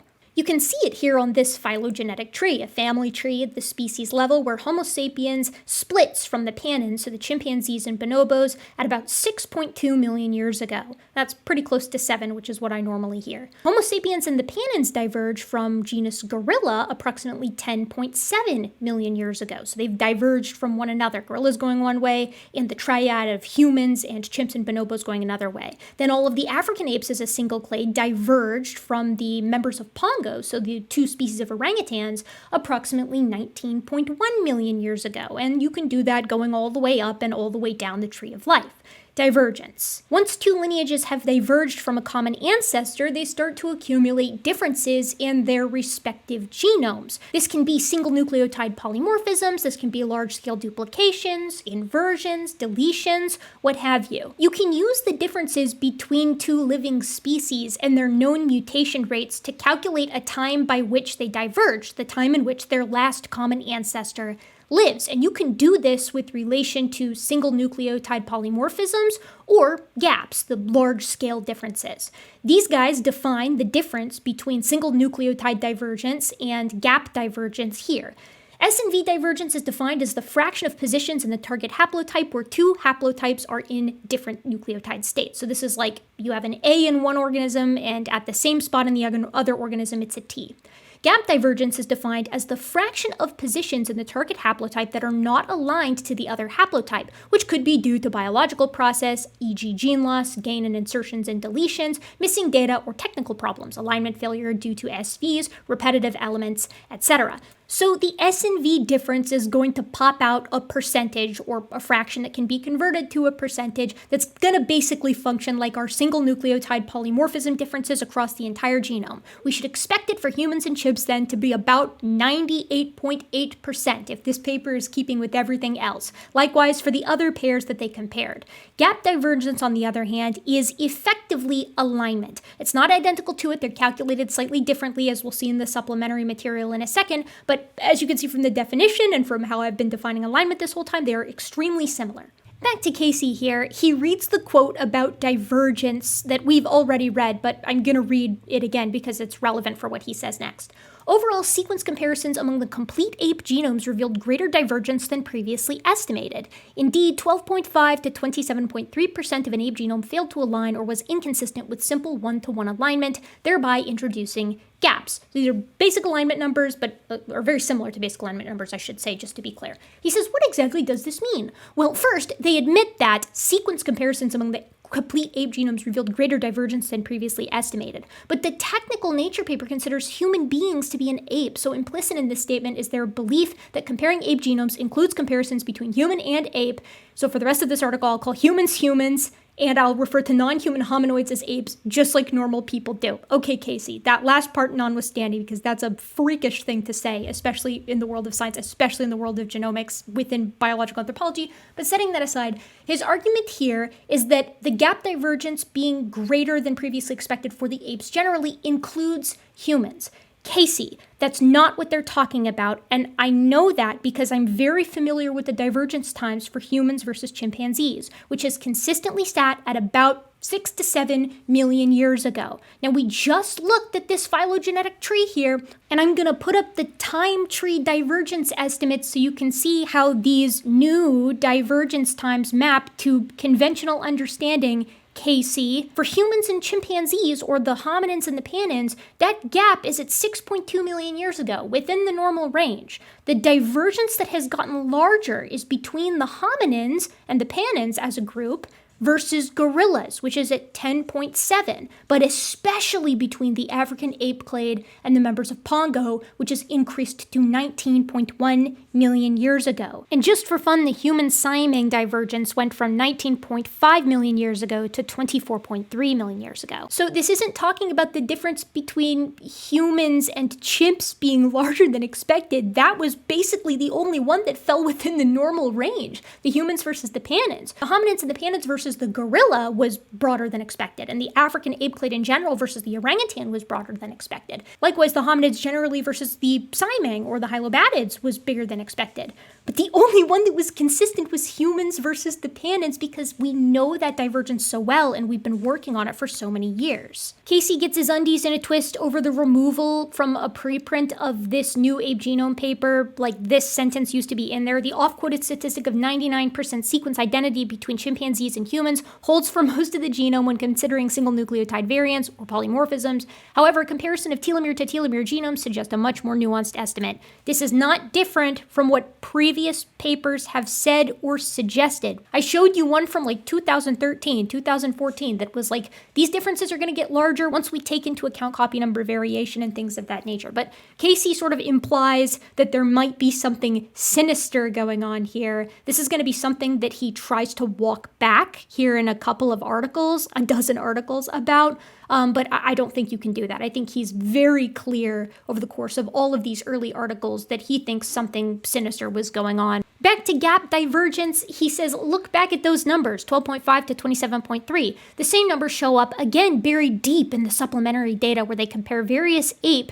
to human genomes. They're findable if you know where to look, but should I say buried or hidden? Come the fuck on, Casey. We all know what you mean when you say this. More of the same in the next paragraph where he gets into the same numbers that we've already heard. From what I can tell, the supplementary data reports that the ape genome is most similar to the human genome as the chimp genome, and it shows a 12.5% gap divergence, i.e. difference from the human genome. And when you look at the gap divergence, where the human genome is the target and the chimp is the query, the difference is 13.3%. Let me be clear. According to this study, the human and chimp genomes aren't 98.8% the same or 1.2% different as, for instance, the Smithsonian's institution's National Museum of Natural History claims.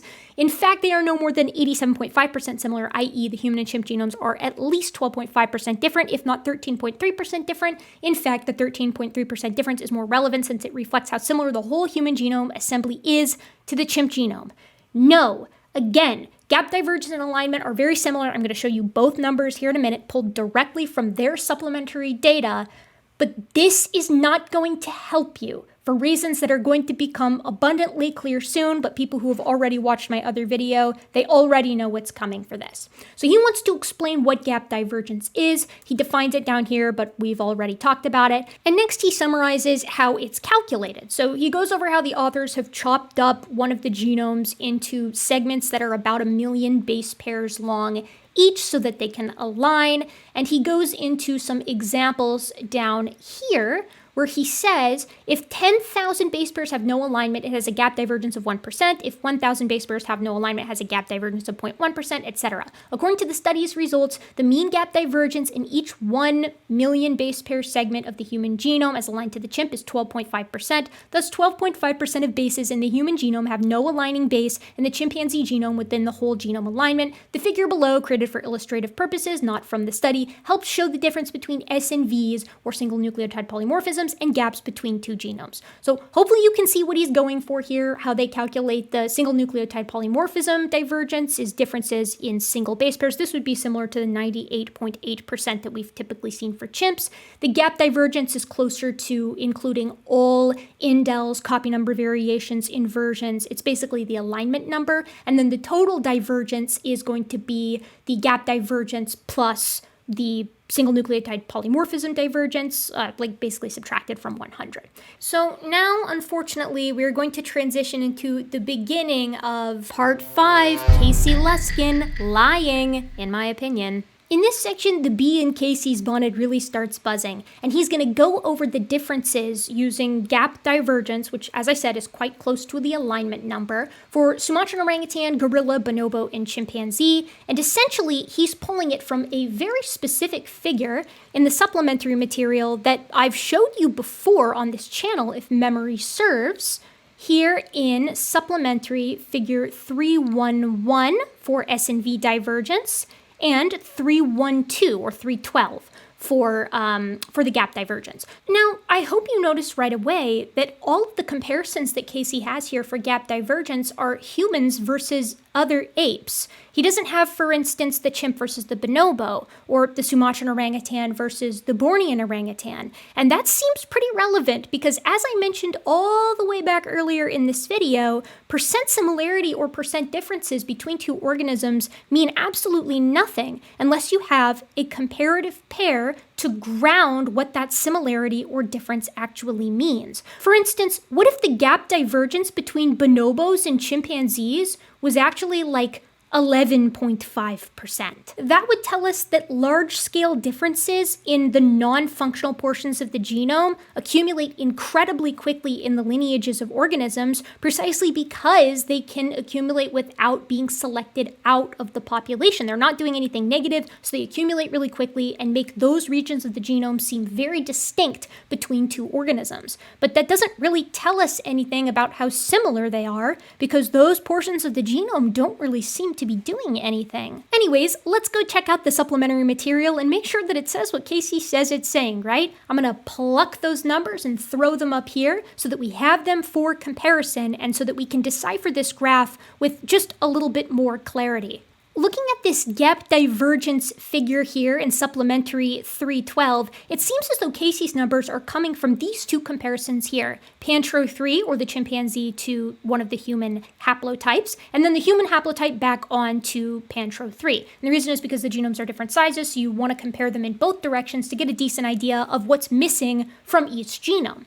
So here we have our 12.4% or 0.124 for the autosomes for Pantro 3 to the human, and then directly underneath it, it goes up to 13.3% for the human back to the chimpanzee. That seems to be where those numbers are coming from, and I just checked with the other ones, and yes, indeed, that's where he's getting those numbers for gap divergence from, and he's getting the total difference by taking into account the single nucleotide polymorphisms in addition to this. So, folks, what do these numbers mean, right? These are very similar to the alignment numbers that we've seen previously, so it would be very easy for me to sit here and say, these are the alignment numbers, essentially. They're not different from anything we've seen before, so who cares? Casey didn't know that. He doesn't know the history of it. We're done. But I actually want to do something a little bit different. I want to do something a little bit more fun. I want to look at the gap divergence and the alignment similarity for some of these other pairs of critters that I know Casey accepts as related. So this GitHub is pretty cool. It's associated with the paper, so the authors posted it, and it's got a whole bunch of different CSVs associated with different divergence times for organisms that were presented in that graph that we just looked at, but also for the sake of the phylogeny. So HG002 is our human, and then the rest are pretty intuitive, I think. So for instance, if we click on this CSV here, it'll show up in the GitHub, and we can see that we're comparing the human on the maternal line to the autosomes of Panpeniscus, just to be really clear. So you can go over here to the little dots and download them for yourself. And let's take a look at two different gap divergences and then also calculate our alignments and see how they compare and how they bear on Casey's big implications here, his idea, his conception of this study, and what it means for evolution and creationism.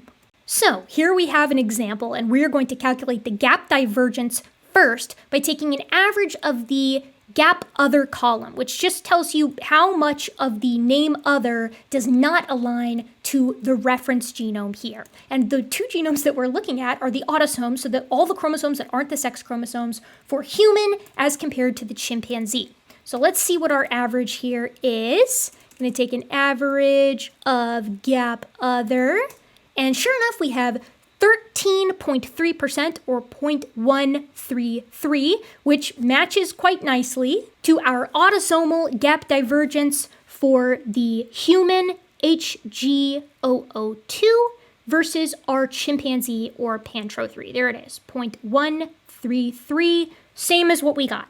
But I also want to get our general alignment so that you can see, first of all, how similar they are to one another, and second of all, because we've been talking about it a lot. So to get our alignment, we're going to take an average of the gap none column, which gets us an alignment of 85.89%. So essentially, the alignment is going to be what Casey calls the total or absolute divergence. What I mean when I say that these are really close is if you take 1 minus our gap divergence, you get a number that is within a percent or two of your alignment number. And that makes sense because our alignment number is just gap divergence, but taking into account the single nucleotide polymorphism differences. Now, just for fun, let's see what the percent similarity is for what did align. 98.4%. That's pretty typical. So human versus chimp, we have an alignment number of about 86%. We have a gap divergence of 13% really, so 86% again. And then we have a sequence identity of like 98%. That makes sense. That maps pretty tightly with all of our previous numbers, and it also maps pretty tightly with what showed up in this paper. And by really tightly, I mean these are the exact numbers. So we're good. At least we know for a fact that we're doing this right. Let's do it again. This time we're going to take a look at Pan-Peniscus, or the bonobo, versus the chimpanzee, two organisms that I know Casey Luskin accepts as truly related. Let's see what numbers we get. So, for our average of the alignable regions, 99%. That's exactly what we would expect for two organisms that are super closely related. 99 for chimp versus bonobo, 98-ish for human and chimpanzee. That makes sense. Now, let's take a look at our gap divergence for bonobo versus chimpanzee. 0.11. Oh, interesting. Or 1 minus this here, about 88%. Wait a second. That's not that different from the human chimpanzee gap divergence, is it? Let's check our alignment too. Average of our alignment. Ooh, very similar. 88.1%, actually almost identical. That sucks. That's, I mean... So, Casey, if humans and chimpanzees go from being 98% similar to one another to being about 86% similar to one another, then bonobos and chimps go from being 99% similar to being 88% similar by those same methods. Boy, it almost seems like things are changing proportionally, and that all of these organisms are still super closely related, and that this paper doesn't change that, it supports it with a lot of data, including the data that you were trying to say doesn't support it. And in fact, I guess you just, omitted the chimp bonobo stuff? Like, this supplementary material is out there. I know he didn't omit it, because he didn't calculate this using the supplementary data in the GitHub. He just went to the regular old supplementary material, and I guess he just wasn't curious as to the other comparisons, or he didn't know they existed, because he didn't bother to check. So I went ahead and calculated the numbers for everything in that GitHub. I did it by hand like a loser because I don't know how to code, and I didn't want to bug my husband this time, even though he's really good at it. And we have our percent identity for the autosomes, the X chromosome and the Y chromosome down here. Again, these are comparing species on the X and Y to one another to form a matrix for the data which was available. So you'll notice there's a lot blank here. We don't have the data, or at least you couldn't pull it from the supplementary material for the gorilla to the chimp, which is a shame because I was really very curious about that in particular. We have our alignment numbers similarly for everything. And again, the chimpanzee to the bonobo alignment, it's 88%. bonobo to the chimp is 89% compared to the same lowered numbers for the human versus these two, which drops to about 85 to 87%, dropping proportionally. The alignment numbers likewise for the Bornean and Sumatran orangutan to one another. Two orangutan species are only at 91% and 90% respectively compared to their alignment identity, which is in upwards of 99.5%. That's insane. And our gap divergence follows the exact same pattern. So the gap divergence for the autosomes maps quite closely with the alignment numbers for all of these guys. And we see similar stuff with the X and the Y, with the Y being incredibly divergent for everybody, as I said previously in the video that I made on the great ape sex chromosomes. So I'm going to repeat it a million times over the rest of this video because I must. But if Casey insists that we should be using the alignment numbers when someone asks how similar are two organisms, or the gap divergence numbers, it doesn't matter. Like I said, they're extremely similar to one another. Then he's proposing that we should drop the 98% similarity, the sequence identity for humans and chimps, to the alignment number, to 85 to 86% on plaques and in science communication and things like that. Well, likewise, Casey, to be consistent, you're also going to have to direct everyone to drop the chimp bonobo percent similarity from upwards of 99% to 88 to 90%. And we're going to have to drop the Sumatran and Bornean orangutan percent similarity from upwards of 99% to about 90%. Do you really want to do that? Do you think that's helping you? Casey will probably be mad at this and say I can't be expected to go and calculate this for myself in the supplementary material. Why was it there anyways instead of reported in the main text or in the regular supplementary material? And to that I say, yet again, because this isn't new, that means it's not news. These estimates have existed for quite some time.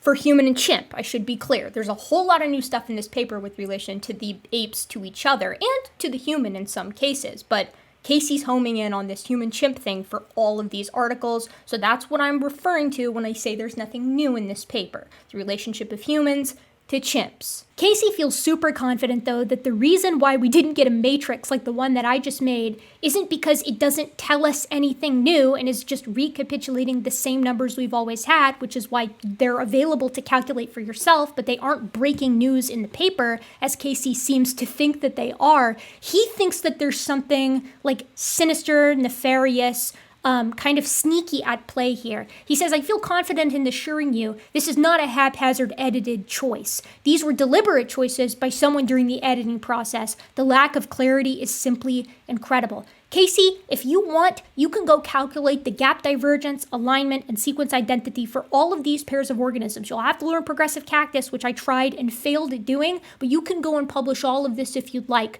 The information is available for you to do that, and what you will find is that the same phylogeny is recapitulated every time, meaning it doesn't matter how you calculate the differences between these groups. They're going to group in the same way, with humans and chimps and bonobos being all more closely related to one another than any is to a gorilla. So this doesn't help intelligent design at all.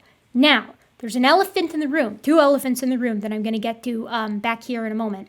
There is the obvious problem. What would you get if you looked at the percent similarity using those methods, but instead of looking at humans and chimps or humans versus these other ape species, what if you looked at humans versus other humans? Or perhaps what if you looked at other pairs of organisms that aren't apes at all, but that creationists would consider to be related, that Casey would accept as related? The other elephant in the room is a little bit bigger. It's one that I actually didn't notice until I was mostly done editing this video. This is the first of the supplementary graphs or figures that Casey utilizes in any of his articles. He's going to come back and use a different one here in a moment. But I want to play a little game with you. It's those little spot the differences between the two pictures kind of game that you guys may remember from those Highlights magazines books in like the dentist or orthodontist's office. So here's the figure as it appears in the supplementary material. And here's the figure as it appears in Casey Luskin's article. Do you notice anything different between these two articles? Can you spot the difference? Yeah, so Casey has just chopped off an entire portion of the figure, and then he has sort of sewn the label back onto it. And the portion that he's chopped off is the within species gap divergence for pongo, gorilla, panpaniscus, pantroglodytes, and humans. Again, I can't stress this enough. This is the really damning portion of it to me. He edited it. So it wasn't just using PickPick or something and grabbing the relevant data and then putting that into your article. It was grabbing the data that helps you and then sewing on the label at the bottom to make it seem like that's the complete figure. Again, this entire purple portion, it's just not in there in Casey's figure here. So I know you're wondering what I'm wondering. Why would he chop that data off? Is it possible that that data maybe makes his case look worse? Is it possible that if the gap divergence within a single species is also extremely high, that might have some bearing on a higher gap divergence for humans and chimps? Of course, that's exactly what's going on here. Let's zoom in a little bit so you can see it better, and we'll scroll down here and look at the gap divergence numbers for these within species comparisons, and we'll see what that says about the human chimp. So here's the human chimp. Again, we're looking at about 13% there, and then about 12% directly above for the chimp to the human, and then the human to the chimp. Within species, so for pongo or the orangutans, it's 6%. Within gorillas, it's almost 14%. Within panpaniscus or the bonobos, it's 8%, 8% for the chimpanzee as well, and then 3% for the human. And that reflects with the low genetic diversity that we've become accustomed to for Homo sapiens. So I went ahead and downloaded the supplementary GitHub for the gorilla because I thought that was the one that was most surprising and most interesting, most difficult to parse. And in fact, it holds, right? You can take the average of gap other, which equals about 14%, and you can take the average of gap none to get our alignment number, which is about 86%. The within species divergence or alignment being lower than the human and chimpanzee in some cases was shocking, so you can go to the supplementary material and see how they explain it. They say, however, the autosomal gap difference showed different trends, as it was highest for the gorilla, 17.9 to 27.3%. The within species autosome gap divergence was also highest for the gorilla, 13.8%, which could be due to assembly, large number of contigs, SVs, or mobile elements. So there's reasons as to why this could be the case. Some of them may be technical, some of them have to do with the assembly, and some of them have to do with the fact that gorillas, as we saw in the primary main text of this paper, have a ton of structural variation that they've evolved in comparison to the other apes. We'll come back here and take another quick look just so you can see it again for yourself. Here's our structural variants here, or structurally divergent regions, I believe, and there's gorilla just way above absolutely anything else. I clarified this again with the authors, and the within gorilla gap divergence is in fact higher than the human chimpanzee gap divergence. Again, are we really going to say that two gorilla populations are different created kinds and not actually related, just so we can separate out the humans and chimps? Just to be clear, according to the authors and to the paper, this is due to more repetitive elements existing in gorillas as compared to other ape lineages. This isn't due to deletions, it's not due to genetic entropy, just the same processes at play in all the apes, but for whatever reason, faster in gorillas. So look, I'm just gonna speak for myself here. I find it really hard to believe that this edit was anything other than an intentional obfuscation or lie, right? Because the data that's being clipped out specifically harm the point he's trying to make here and discredit it quite a bit. It makes it far less impressive if the within species gap divergence is 13%, 14% for just within gorillas. That makes it a little bit stupider to make a big to-do about the human and chimpanzee by the same methods being 12 to 13%, doesn't it? So I'm just gonna be perfectly honest and say I think Casey's lying here. I think he's lying on purpose. I think he knows that that data is problematic for him, and so I think he cut it out. He does something similar later on, and I had already recorded that portion of the video, so you're gonna see me make a big deal out of seeing what I think is a blatant lie from Casey, and then it's now that he's done it a second time, I'm well, I know he lies, so that's old news. I like lying in public. Ooh, I love lying. Isn't it so ironic that Casey is accusing the authors of this Nature paper, at least some of them, or the editors of Nature, of hiding inconvenient data when that's what he just did himself. I'd like to thank the user Vimal Ramachadan here on YouTube for pointing this out in Dan's comments section, because I've had my nose deep in this subject and I didn't even catch that. And I should have, because it's pretty obvious. It's not even that sneaky. He adds in the single nucleotide polymorphisms to get these grand totals here, and we could do that ourselves, but to be perfectly honest, it only changes the percent similarity by 1 to 2%. I don't see it as necessary for the amount of work that it takes, but Casey's done it here for human versus everything else and no other pairs. So if you want to take a look, you can do that.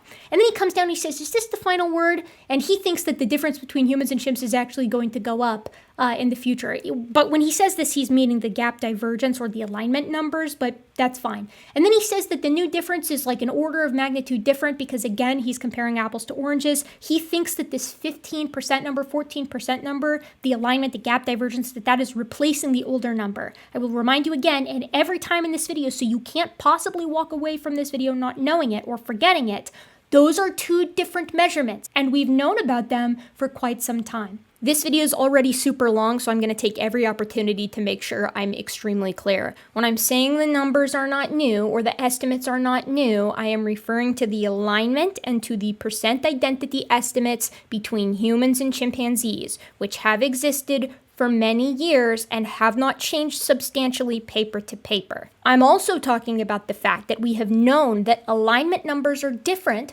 from percent similarity numbers calculated in any number of different ways for alignable regions, the sequence identity percent similarity, and that we've known the implications of those two things being different, again, for many years. I think it would be one thing if Casey wrote one blog post on the subject and then got it wrong and called it a day, but he's written 12, so there's no excuse for him not knowing the difference here. So he calls these groundbreaking findings and says it's a shame that nature isn't reporting the results clearly and why it's all really hard to find, and in jargon, it's not my fault and it's not their fault that you don't know basic genetics terms to be able to parse the information that we've had for a very long time. The information that's new, the actual new differences between all of these great apes to each other, not just the human to everything else, Casey, because all that other stuff matters for evolutionary purposes. All of that is in plain language in the text, in the text abstract, as well as in the science communication pieces. Why did they do this? It's important to realize that some publishing scientific papers can be a little bit like sausage making. It's often messy, and the final form that you read usually represents compromised language that all the authors, reviewers, and editors were willing to publish. So it may not represent precisely how every author of the paper feels. So perhaps some authors of this study would have preferred to state the implications more plainly, but can we still ask, or we can still ask, why didn't nature state the results clearly and let the chips fall where they may? They did. You're just wrong here. But also, hey, Casey, why didn't you just state the results clearly and let the chips fall where they may? Why did you edit this figure? I like lying in public. Because you don't understand what the paper is saying or the implications of the paper, as evidenced by the fact that you've only included here alignment and gap divergences between humans and everything else. And you don't appreciate that the same phylogeny is recapitulated, and that all of these numbers have changed proportionally, and that we've known them for a very long time, and that calling or implying that some of the authors on this paper are lying or trying to obfuscate these results for evolutionary ends is quite rude. He says, I suspect that this radical finding has implications, not just for science, but for human exceptionalism, for the reliability of heavily marketed talking points, and more, that people will be discussing for a very long time. No, this will be litigated by creationists probably for a little bit, but it seems right now that after the initial bombshell that you published, you're the only one talking about this. And that's probably because everybody else knows better. And unfortunately for you, I suspect that creationists are going to distance themselves from you because you edited a figure to make it say something that you wanted it to say and to leave out inconvenient data. And perhaps, for some in the worlds of science and science reporting, especially those who touted the now discredited figure of a mere 1% difference between chimpanzees, these conversations may not be welcome. It's not a discredited figure. The fact that you keep calling it that, again, just continues to confirm to me that you don't know the difference. And I will go ahead and point out now, and I'm going to point it out again later when it comes up, but I know people have reached out to you on this and told you the difference. And I know that you've seen videos, my own included, on this subject, so I know that you're not ignorant of this. The fact that you haven't gone back and edited these articles speaks a lot to your character, in my opinion.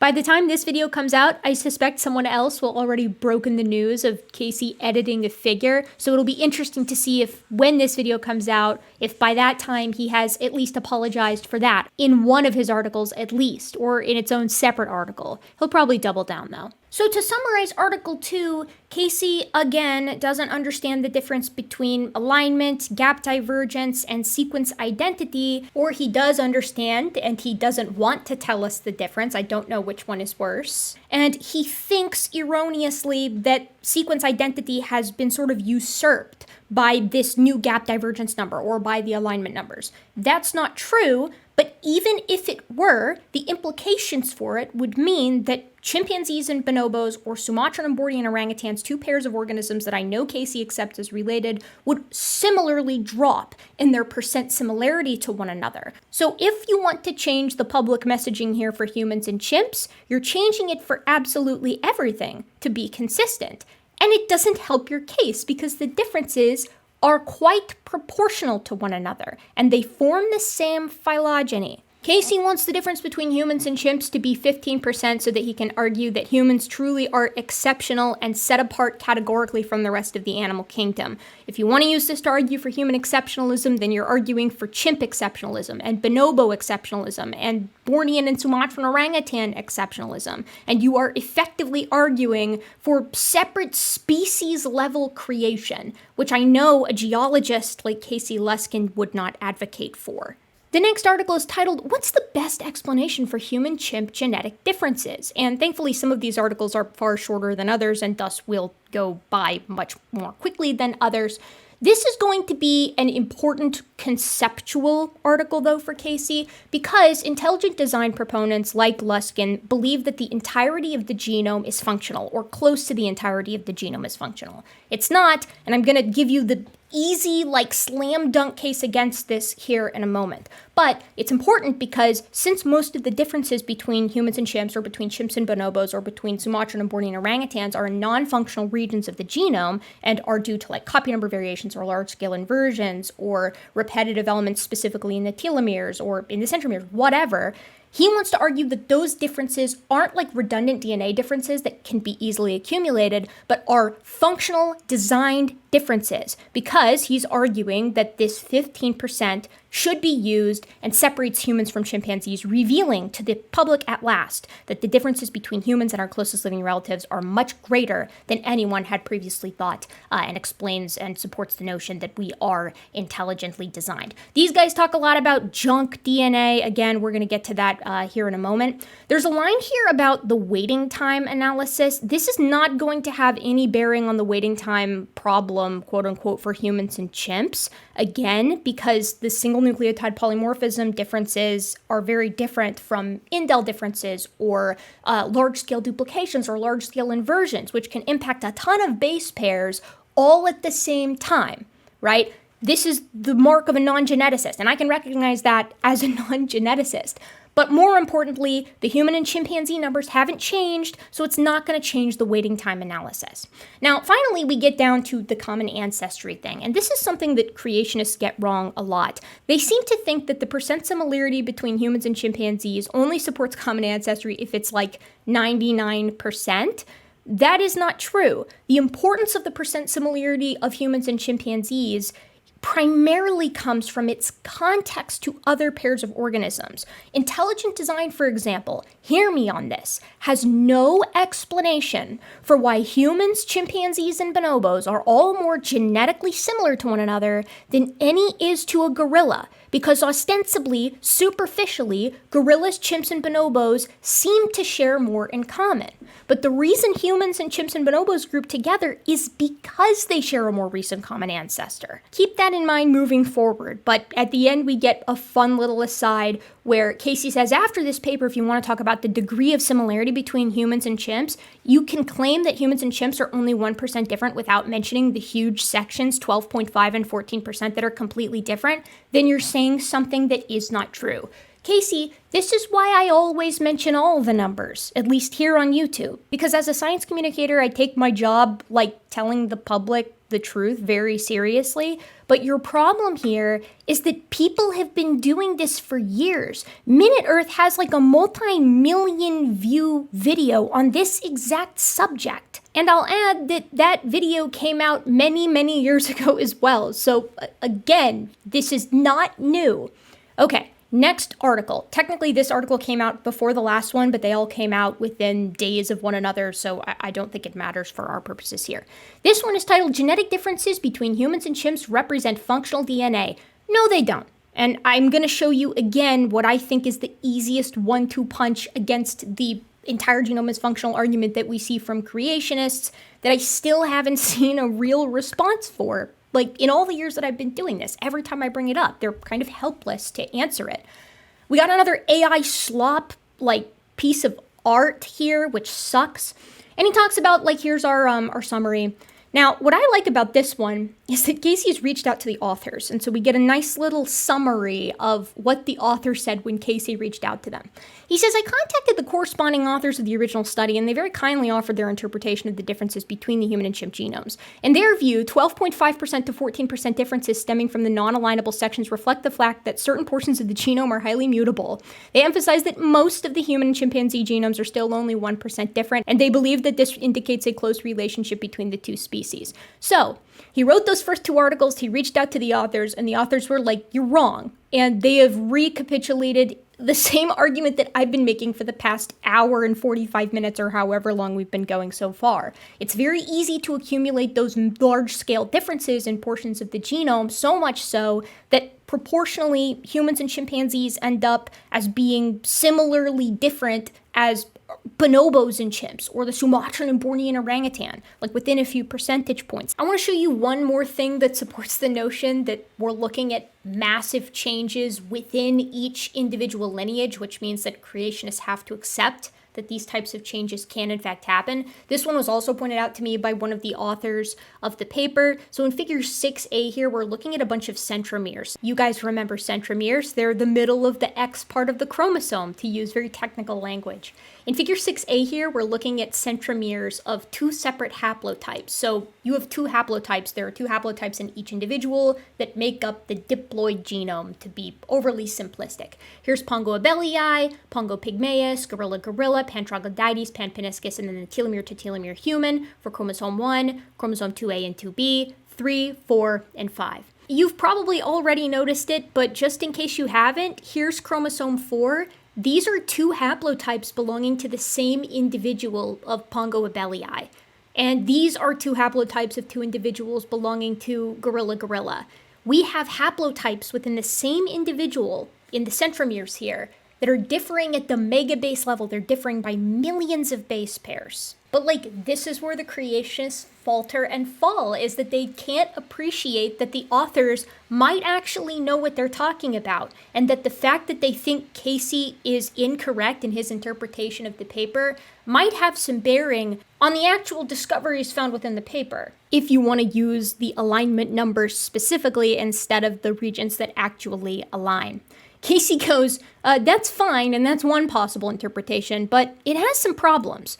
Then he's like, it's not true because it's not the entire genome. He calls it a truism. I don't care about that. There are actually methodological reasons why we do this. And again, it has to do with the fact that non-functional regions of the genome are highly mutable, as the authors just said, and they're not very useful to us because of that. And there's some big implications of using that number, again, to differentiate species that we'll talk about in a moment. He says, for 2, this interpretation seems to evoke the old dubious tactic of dismissing the so-called highly mutable DNA as unimportant junk that is accumulated due to random mutations and therefore can be ignored because it is allegedly not relevant to encoding meaningful differences between the species. But there are multiple reasons why it doesn't seem like the DNA differences between humans and chimps represent junk. Intelligent design proponents need the entirety of the human genome to be functional, but the entirety of the human genome isn't functional. In fact, most of it isn't functional insofar as we can tell, at least not using the terms that we typically use to define functional versus non-functional.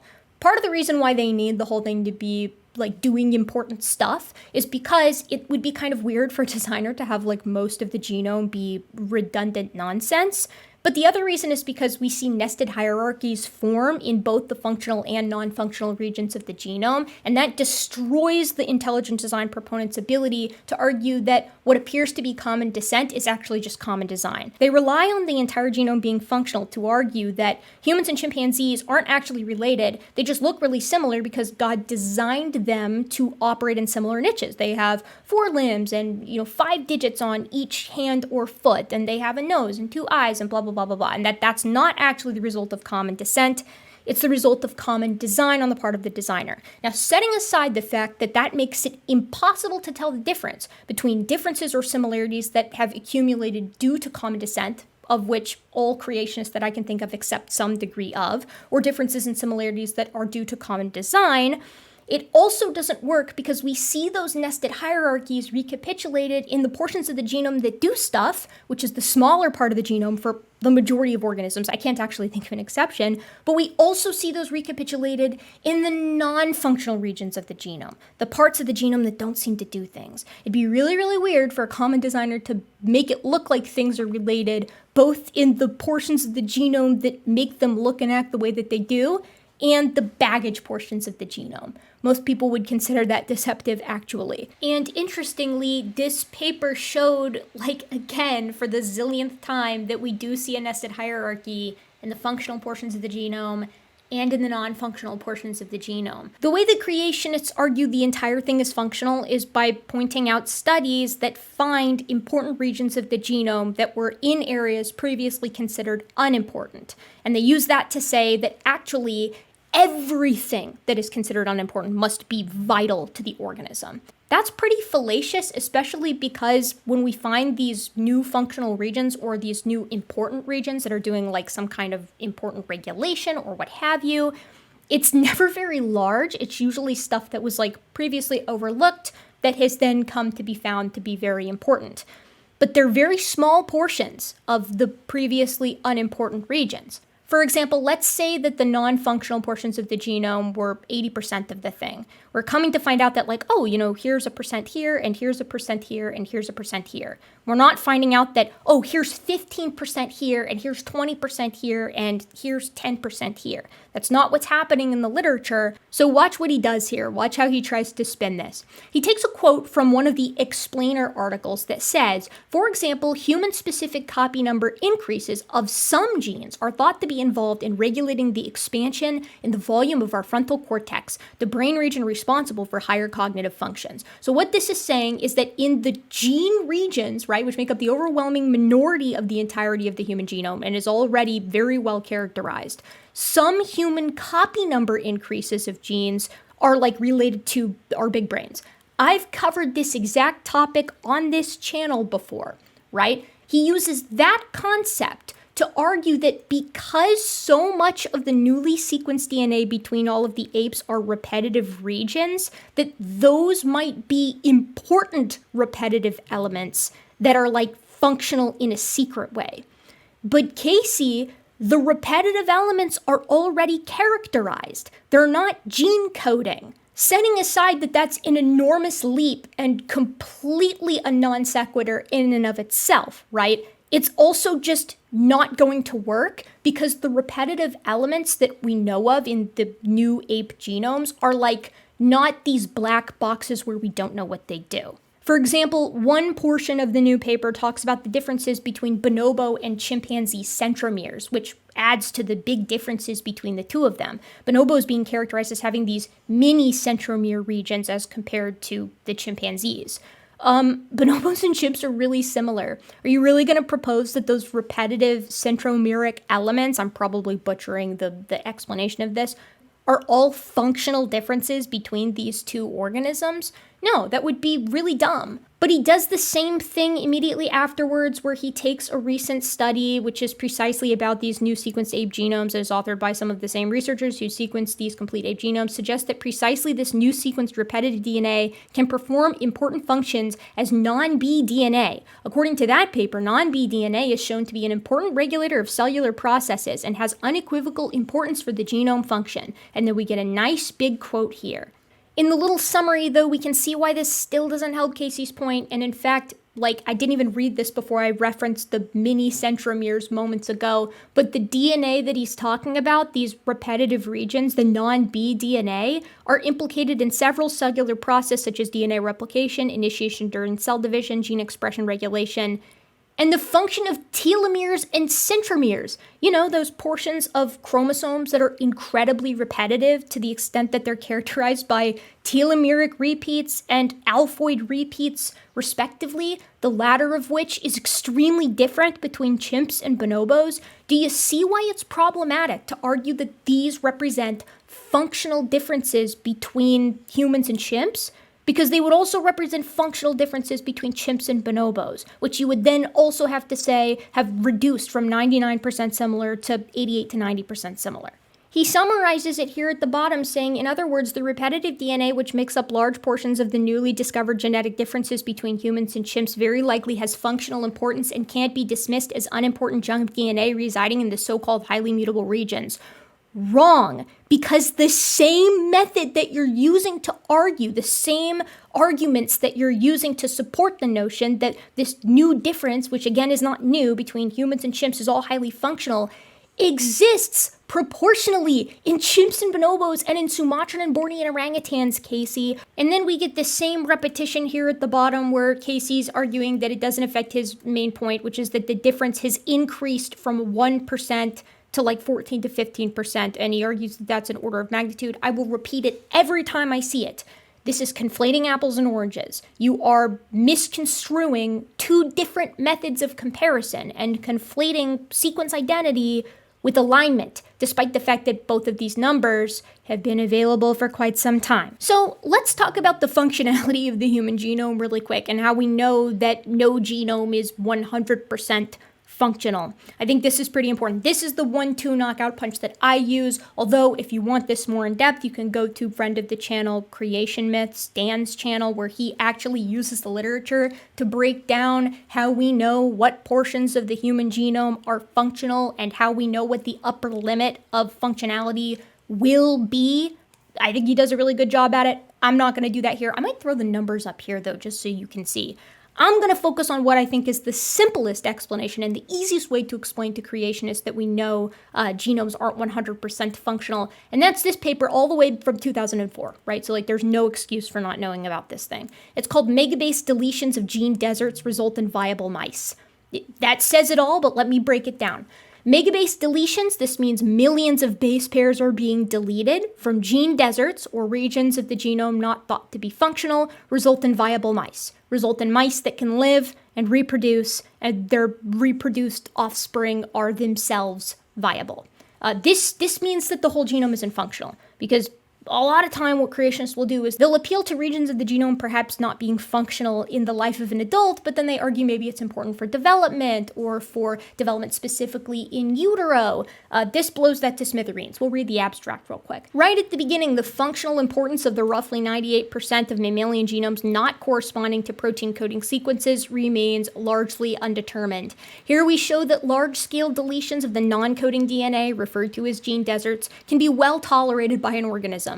We deleted two large non-coding intervals, 1,511 kilobases and 845 kilobases in length from the mouse genome. Viable mice, homozygous for the deletions, were generated and were indistinguishable from wild-type littermates with regard to morphology, reproductive fitness, growth, longevity, and a variety of parameters assaying general homeostasis. Further detailed analysis of the expression of multiple genes bracketing the deletions revealed only minor expression differences in homozygous deletion and in wild-type mice. Together, the two deleted segments harbor 1,243 non-coding sequences conserved between humans and rodents, so like this would be the same in humans, more than 100 base pairs, 70% identity. Some of the deleted sequences might encode for functions unidentified in our screens. Nonetheless, these studies further support the existence of potentially disposable DNA in the genomes of mammals. So what I'm saying here is that you can knock out big portions of the genome, like millions of base pairs,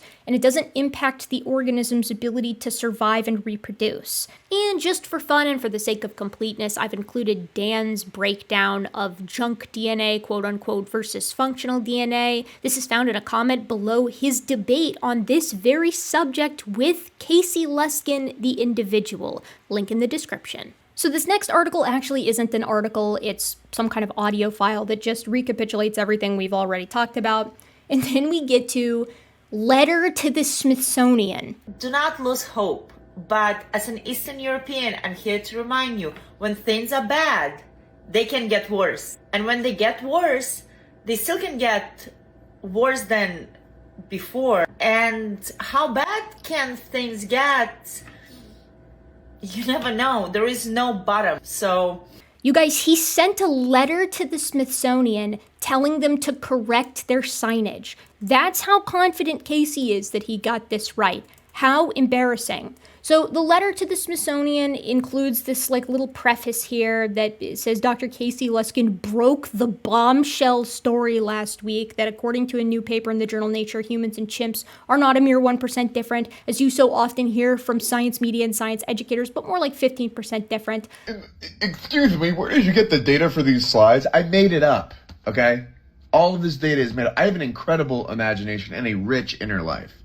This is unbelievable to me because this means multiple people at Evolution News saw Casey's articles and trusted that this random geologist is a good enough authority to talk about this and release multiple articles on the subject. Now, we're going to find out later that he also seems to have run it by some other people, but I'm going to talk a little bit about that then because I think there are some implications there.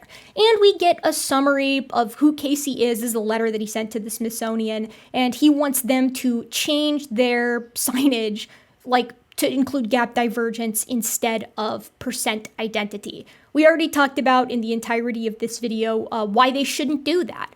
Hilariously, the Smithsonian already responded. I think that's very funny that they were prompt on this. And I think it's also incredibly arrogant on the part of Evolution News to think that no one at the Smithsonian saw this new paper and understood the implications, that it took these guys, a geologist, Casey Luskin, and Evolution News to bring it to their attention. My goodness.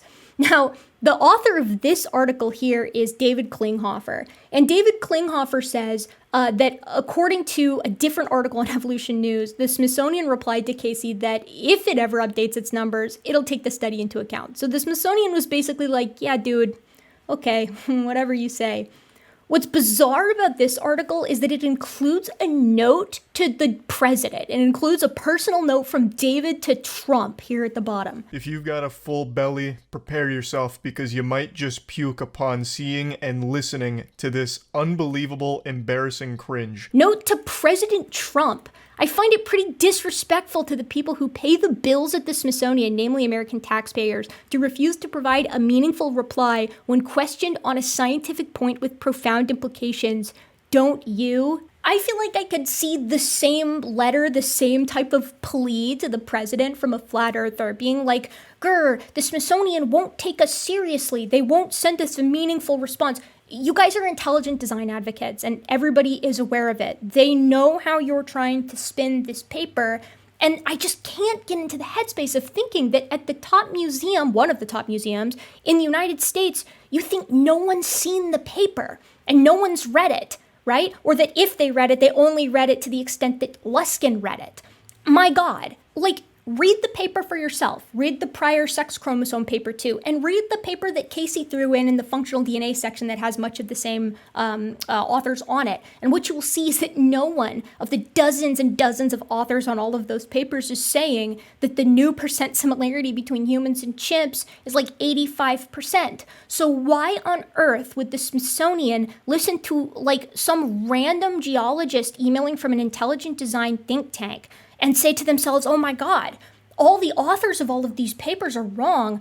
We need to change the signage pronto because Casey Luskin says that they don't understand the profound implications of their own study. The arrogance. And just the cherry on top is the article by Klinghoffer here being like, oh, save us, President Trump, save us from the mean evolutionists. Oh, and by the way, boys, they're not going to change those numbers. They still have Pongidae as the family containing the non-human great apes at the AMNH. I don't think they're going to budge on this for you. The last article of this first batch on May 27th is additional method of analysis confirms human chimp genomes are about 15% different. And in this paper, we have Casey talking about how if you comb through the supplementary material, you can get to the progressive cactus alignment. And folks, this is the part of the first batch of articles where I realized that Casey Luskin isn't stupid or ignorant, he's actually just lying. And this is why I've retroactively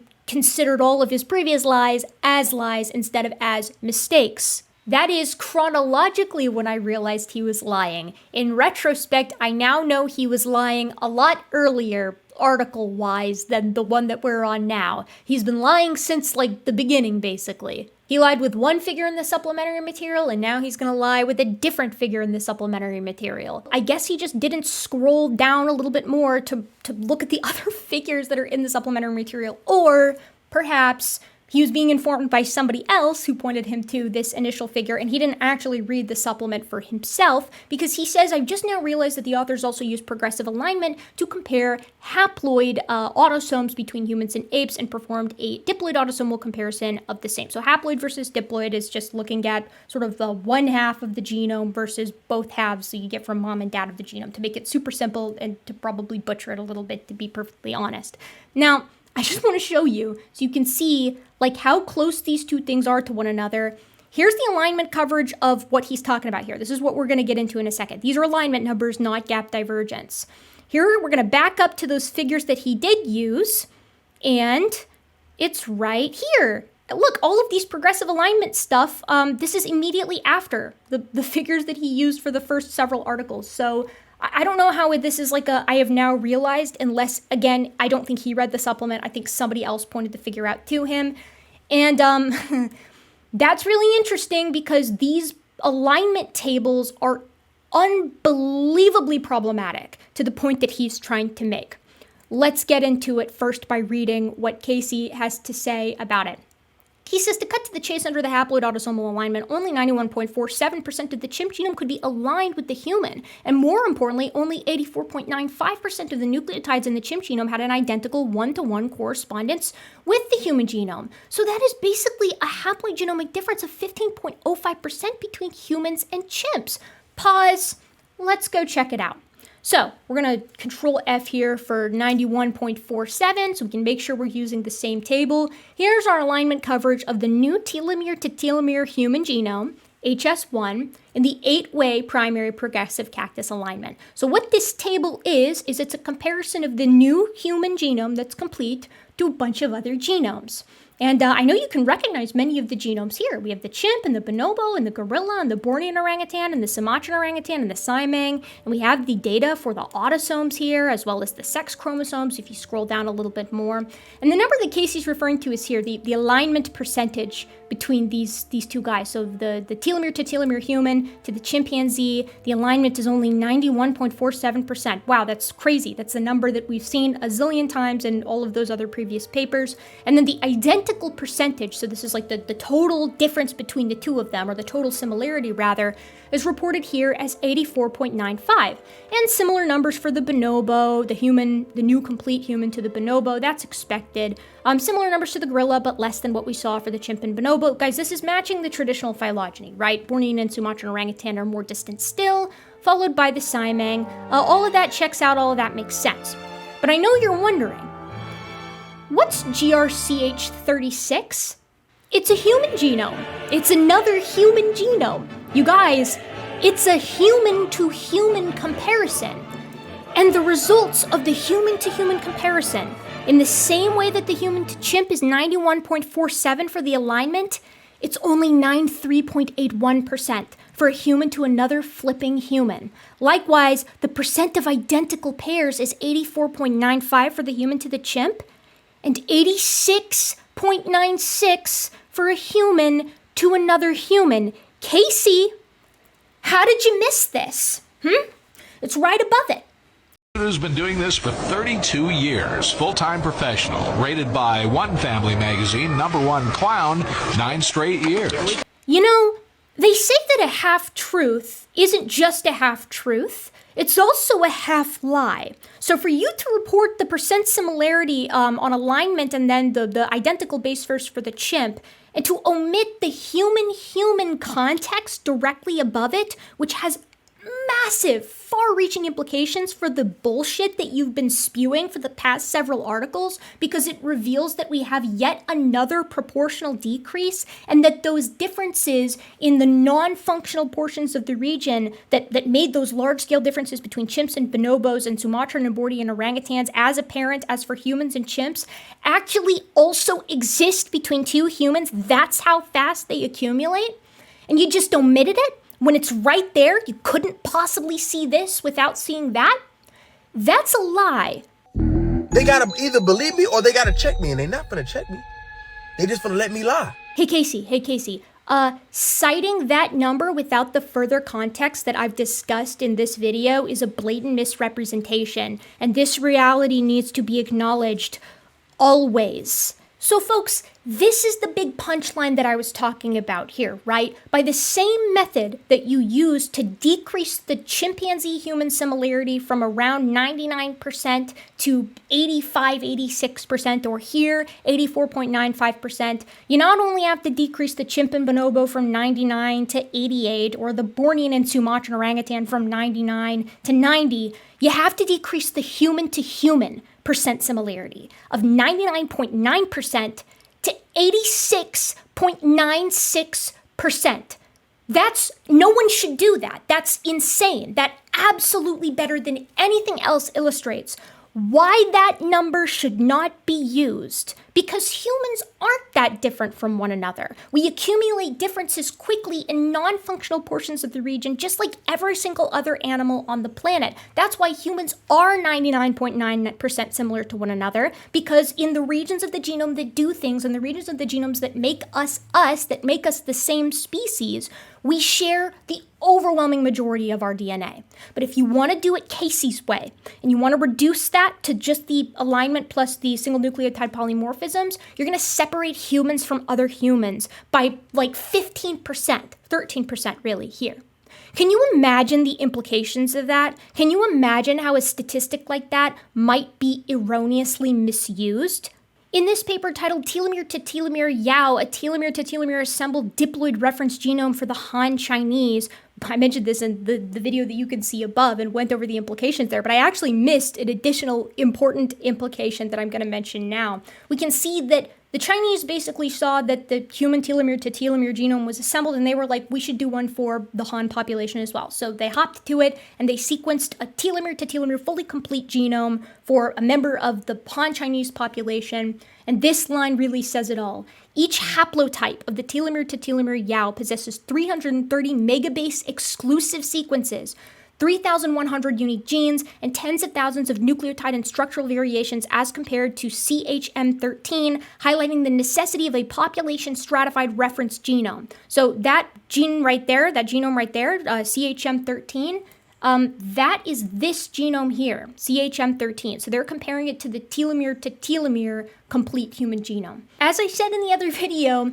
my understanding is that this hashes out like this. The human genome is 3.2 billion base pairs long, and the differences between the new Han Chinese telomere to telomere and the new telomere to telomere reference human genome is 0.33 billion base pairs. That equates to approximately a 10% difference. So if I'm understanding this correctly then, the alignment between the new telomere to telomere human and this other human reference genome here is about 93% compared to the about 91% for the humans and chimps. The percent identity is about 16% difference, 15 to 16% difference between the human and a chimp, and about 13% different between a human and a human. So we can get a range for the number of identical base pairs between two humans of like 6%, according to the Richard Bugg study, or perhaps 10%, according to this Yao New Han Chinese paper,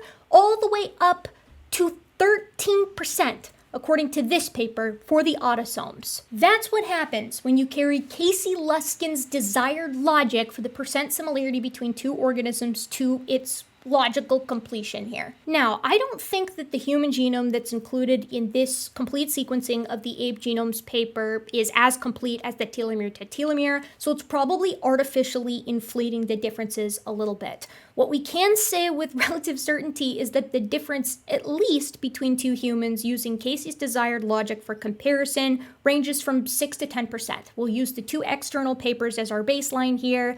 And if that's the case, then the similarity between two humans is still greater, of course, than the similarity between the Bornean primary and the Sumatran orangutan here. Which makes sense because humans and humans are the same species, and while Bornean and Sumatran orangutans are really, really close and only diverged in the very recent past, they are less similar than humans to other humans. And I'll note too that this holds for the percent similarity the conventional way, where humans are 99.9% similar to one another. Bornean and Sumatran orangutans, according to my matrix, are like 99.4% similar to one another, slightly less. Now, I'm no geneticist, but I said much of what I've already said in this video in my other video on the subject, and I did run that by several geneticists, so I don't think that I'm misconstruing this here. Hey guys, good news, Editing Gibbon here. I double-checked with one of the authors again, just to make absolutely triple-double sure that I'm portraying things properly here, and it seems like I am. Although I will give you a warning, please try not to compare apples to oranges between the tables and the supplementary information.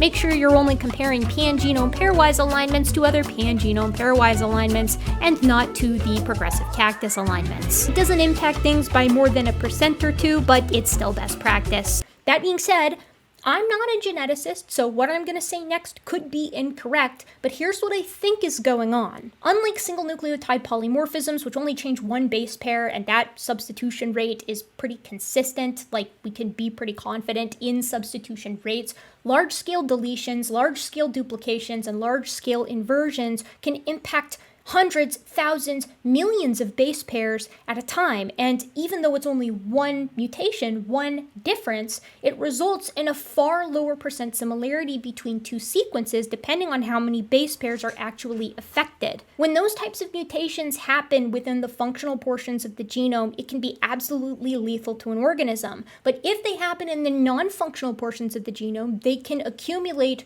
with reckless abandon. This is why, obviously, those portions of the genome are going to accumulate differences way faster than the protein coding regions of the genome. This is what the authors of the paper were talking about when they said the words highly mutable. But these differences are too variable, too unreliable, and they don't happen in the portions of the genome that do anything. So I don't think they can really be considered true differences. Obviously, because the raw alignment number or the raw alignment number plus the single nucleotide polymorphisms isn't what's reported by the comparative genomics or comparative genetics community when talking about how similar two organisms are.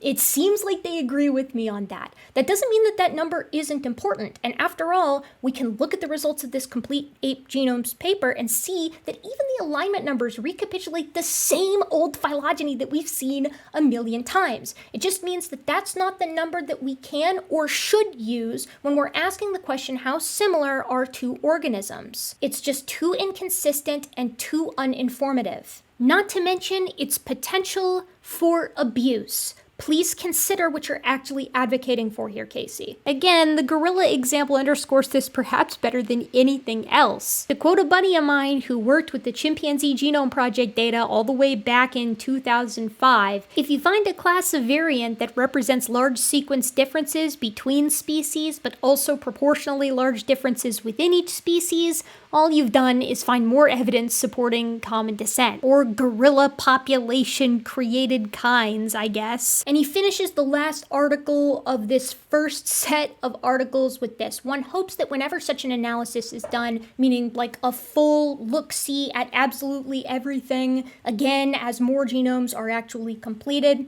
he says the results will be stated clearly for the public rather than hidden in opaque jargon deep in the supplementary data section of a technical paper. So I was already working on my video on the new paper. Again, all of these articles came out and I was like, that's actually a crazy take given what the paper says, as I've hopefully demonstrated to you already, but I wasn't the only one who released a video on the subject. And I'll add that my video on the subject was just informative on the paper. It was completely divorced from any conversation on creationism. It was just meant to be a look-see at the new paper. But others did take a deeper look and also analyzed Casey Luskin's initial articles, including Joel Duff and Dan of Creation Myths, as well as several people writing articles on it, including folks like P.Z. Myers. And everybody was on the same page.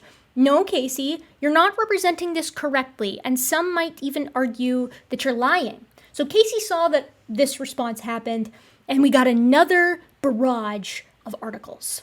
Now I'm going to add something here really quick.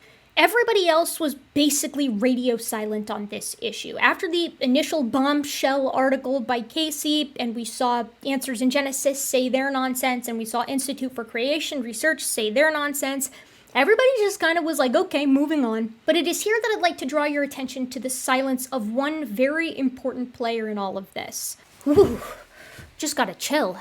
I hope that doesn't signify anything ominous. Across the entirety of Casey's articles, across the several months since this paper first came out, one person seemingly has said nothing on it, despite their involvement in this subject and their allegiance to creationism.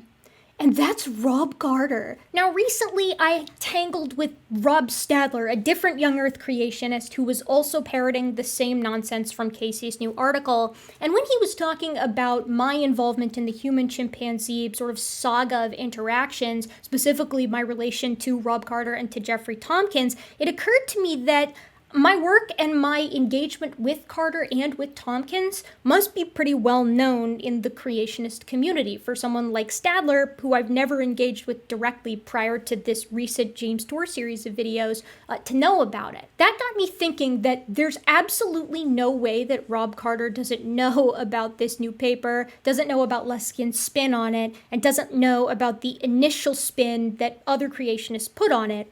And yet, he chose to remain silent. I have no way of knowing what Rob Carter's actual reasons for that are. And it could be that he's in the middle of writing a gigantic paper where he's like, you creationists vindicated, they were right all along, look at what Luskin's wrote, I concur, yay. But I don't think that that's going to happen, because I know that Dr. Carter knows the difference between sequence alignment similarity and sequence identity similarity. He said as much in previous videos, and he's talked about the difficulty of coming up with a true percent similarity between two species because of the nature of how quickly genomes can change.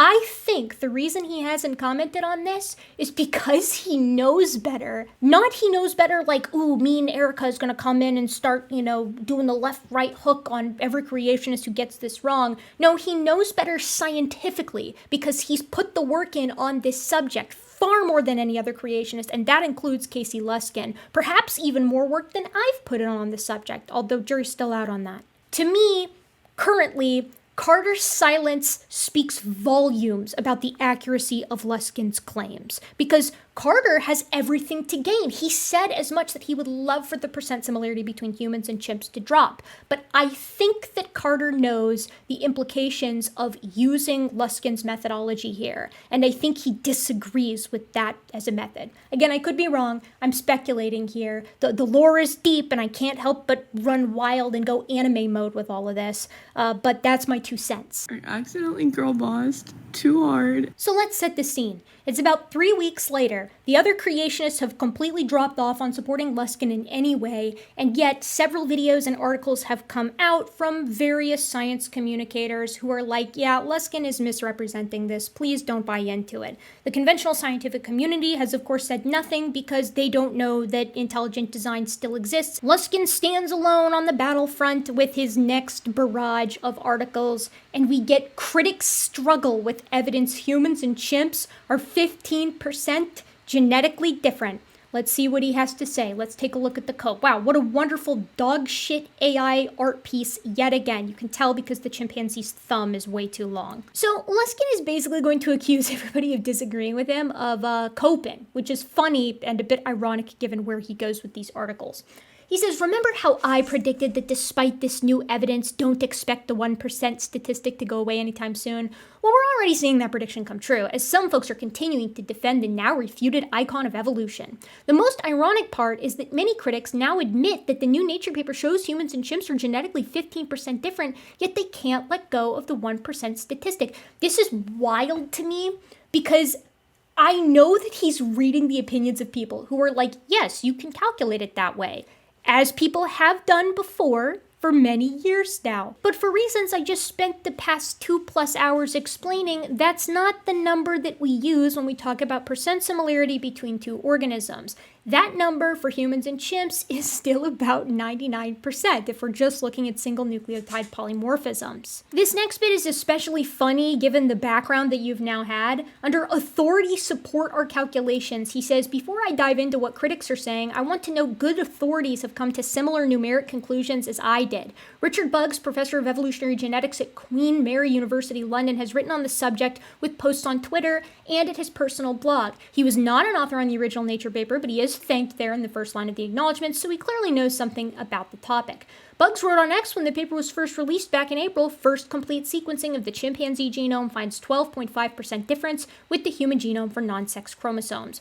As I've told you, Richard Buggs is an intelligent design proponent, or extremely friendly to it, and he has been arguing that the alignment number should be used since 2008. So it's not surprising that he would be saying that the new alignment number should also be used. What's kind of interesting is that the newest alignment number is actually higher than both his previous estimates, but that's kind of beside the point. Buggs is absolutely qualified to speak on this. I said this at the beginning, and I've said that in other videos. The problem isn't that Buggs is an intelligent design proponent who has miscalculated the numbers. The problem is that Buggs has correctly calculated the numbers for the alignment, but because he is an intelligent design proponent, or again, friendly to it, I don't know the specifics, he thinks that the larger number between humans and chimps should be used. It's also notable that Buggs is the first person who pointed me towards the large difference that exists by these same methods between two given humans. I would really like to see one non-ideologically motivated person who thinks that alignment numbers should be used as the percent similarity between any two organisms. It doesn't even have to be humans and chimps, just that that's the methodology that should be used when we're talking about two organisms being compared and asking the question, how similar are they? I don't think you're going to find anybody who's saying that. What is also funny to me is that Casey is arguing down here that he calculated the exact number in his own analysis. I don't know this for sure, but I think Casey's lying here. I know he knows Richard Buggs. I know they know each other. I think Buggs has helped him with some of these articles. Again, I have nothing but respect for Richard Buggs' conventional work, but I don't personally believe that Casey calculated these numbers for himself. Maybe he did. I don't think he did, though. He goes on and says, so what are the critics saying? And he gets into the technical problems that people have found with Casey's initial series of articles. The first is that the alignment failures are due to technical problems rather than biological processes. You can take issue with this if you want, Casey, but this is something that the authors themselves stated when defining gap divergence in the supplementary material. I don't think that that's like the majority of the issue anyways, but to pretend like this is not a valid criticism is kind of silly. The second is that vast majority of divergent DNA between humans and chimpanzees is just junk, so we can ignore it. It probably is mostly junk. No, that doesn't mean we can ignore it, but it does mean that it shouldn't be used when asking how similar are two organisms. 3, we can't trust the new ape genome assemblies. I have not seen one person suggest this. The only place that I've seen anybody suggesting that this is a response to the new paper is here in Casey's article.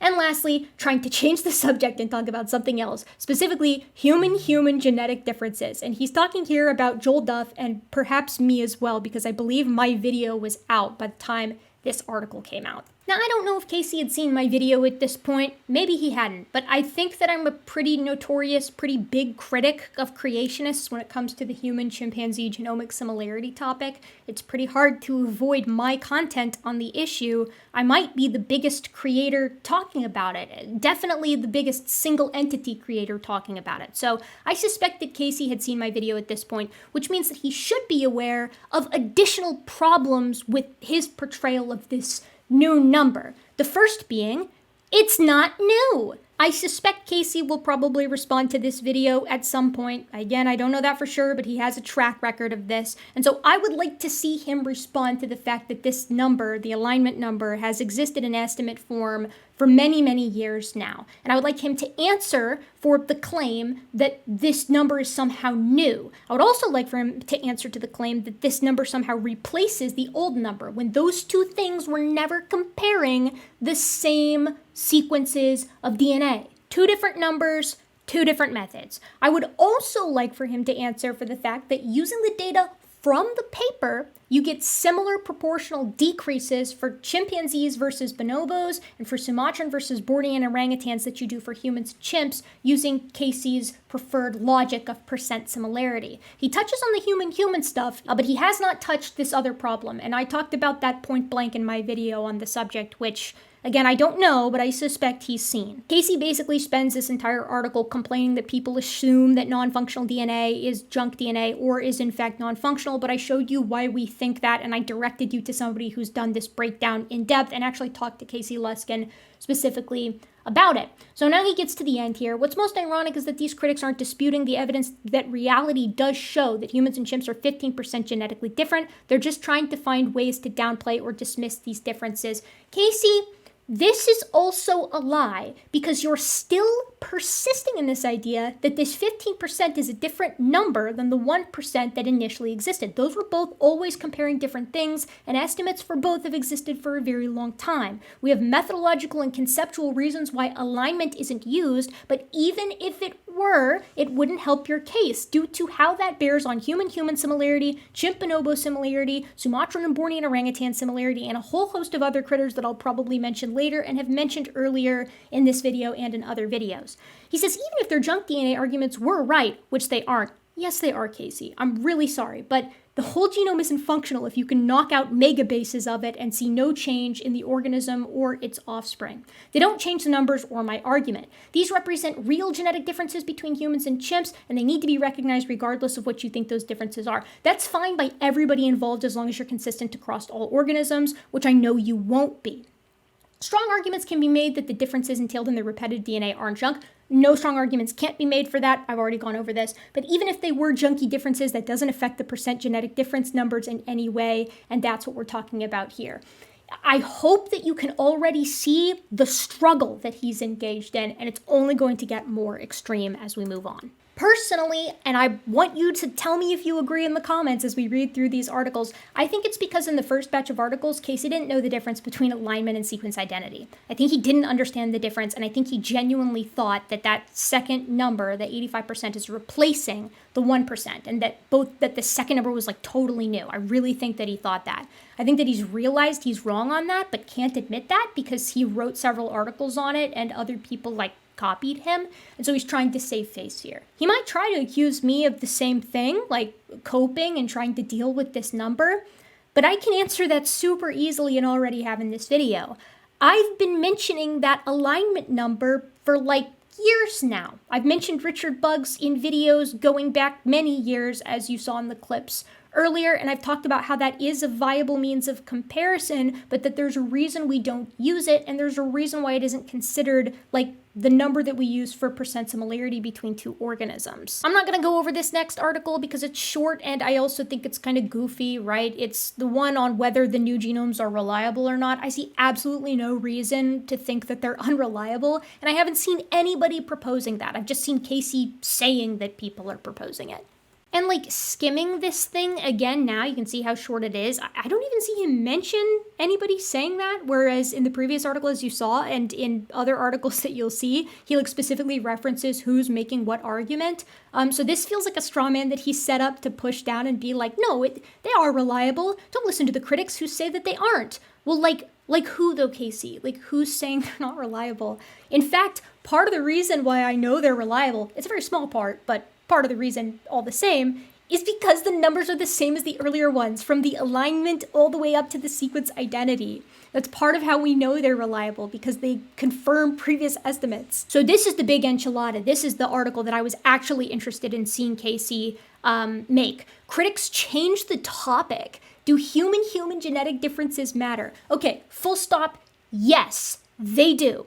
If what we're looking at here is an apples to apples comparison, where when the human drops from 99.9 to like 90 to 94, like as the chimpanzee drops from 98 to 99 to 85 to 87 or whatever it was, then absolutely these numbers matter, because what they tell us is that what we're looking at here in the difference between humans and chimps in alignment is primarily due to highly mutable areas, as the author said, that accumulate so quick that they can even make individuals within the same species erroneously look more different than they actually are.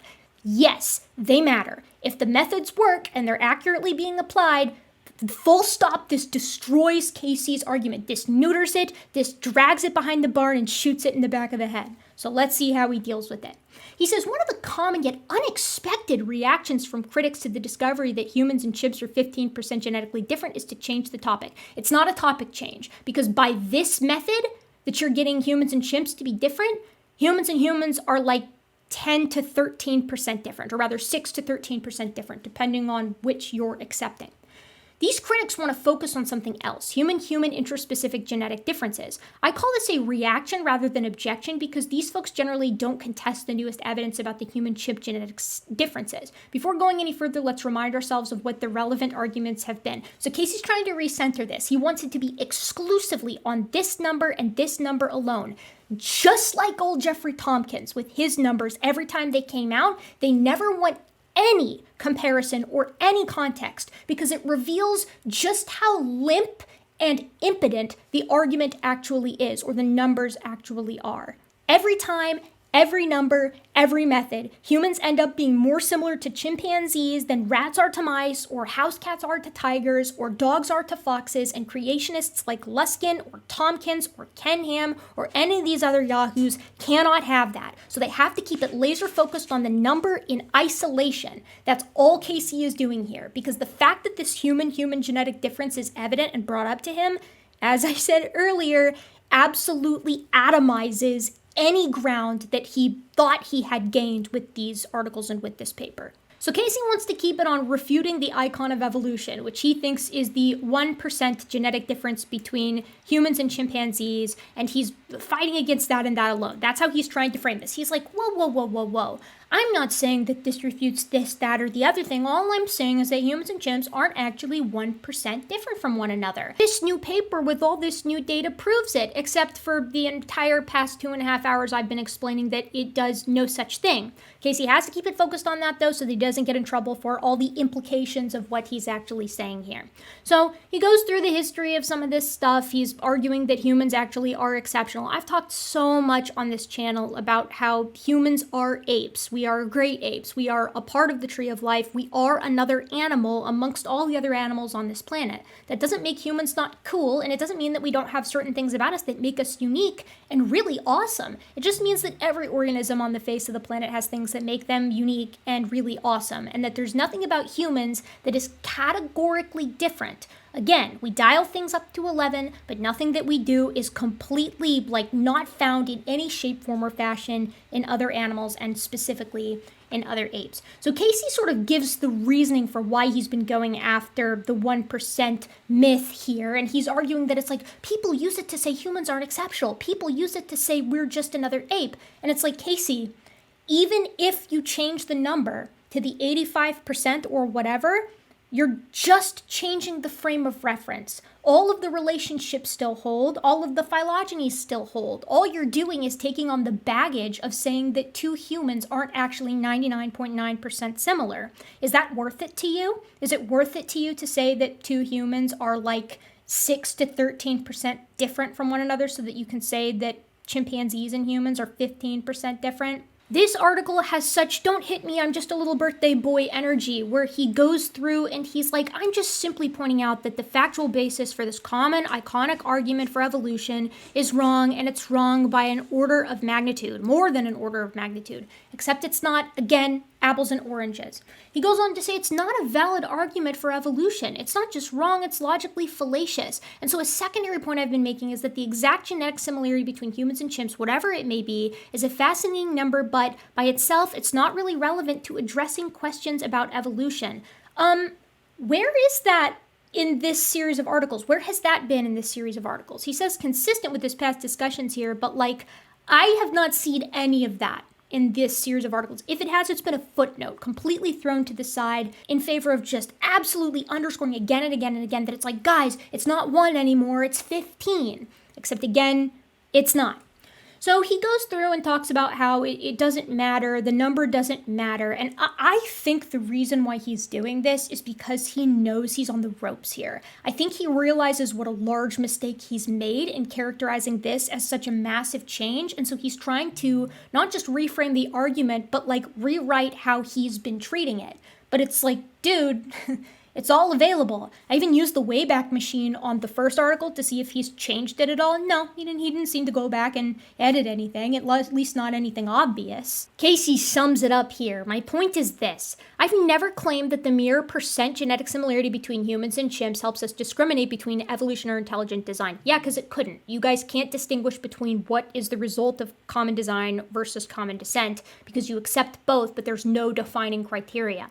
So if critics think that by citing human-human genetic similarities, they are somehow able to challenge my argument against evolution, they misunderstand what I'm saying. In this conversation, I'm not making an argument against evolution. I'm showing that their argument for evolution, citing the supposed 1% genetic similarity between humans and apes, was wrong. Except, Casey, it's not. This little snippet right here reveals the problem. The 1% genetic similarity between humans and apes. First of all, humans are apes, but you're meaning the 1% similarity between humans and chimpanzees here. By your methods, then the 0.1% similarity between humans and humans is also wrong. And the 0.5% similarity between Bornean and Sumatran orangutans was also wrong. And the whatever% similarity between chimps and bonobos was also wrong, over 99%. All of that drops. That's what you're advocating for here. My point is this. These estimates that you're citing as bombshell news aren't new, first and foremost. But if you want to use them as the new means by which we separate humans and chimpanzees, the new % similarity, there are consequences to that. And that's where this human-human % similarity comes in. You're the one advocating that we should switch to this much larger difference, which is going to broaden the difference between any two humans. I'm the one saying and supporting the entire conventional genomics community here that move doesn't make sense. It doesn't make sense methodologically, it doesn't make sense conceptually, and that's the reason no one's ever used it as the % similarity between any two given organisms. That's where all of this comes together. Casey says, as noted, some critics have responded to this new evidence showing humans and chimps are 15% genetically different by changing the topic. Their claim is that certain humans are genetically different from others by up to 10%. This is why I think he definitely watched my video on the subject, even though he doesn't cite me evidently at all in any of this. That's fine, because I'm the only one who put it into percentages. Joel Duff talked about it, but if memory serves, I don't think he said 10% as the specific difference.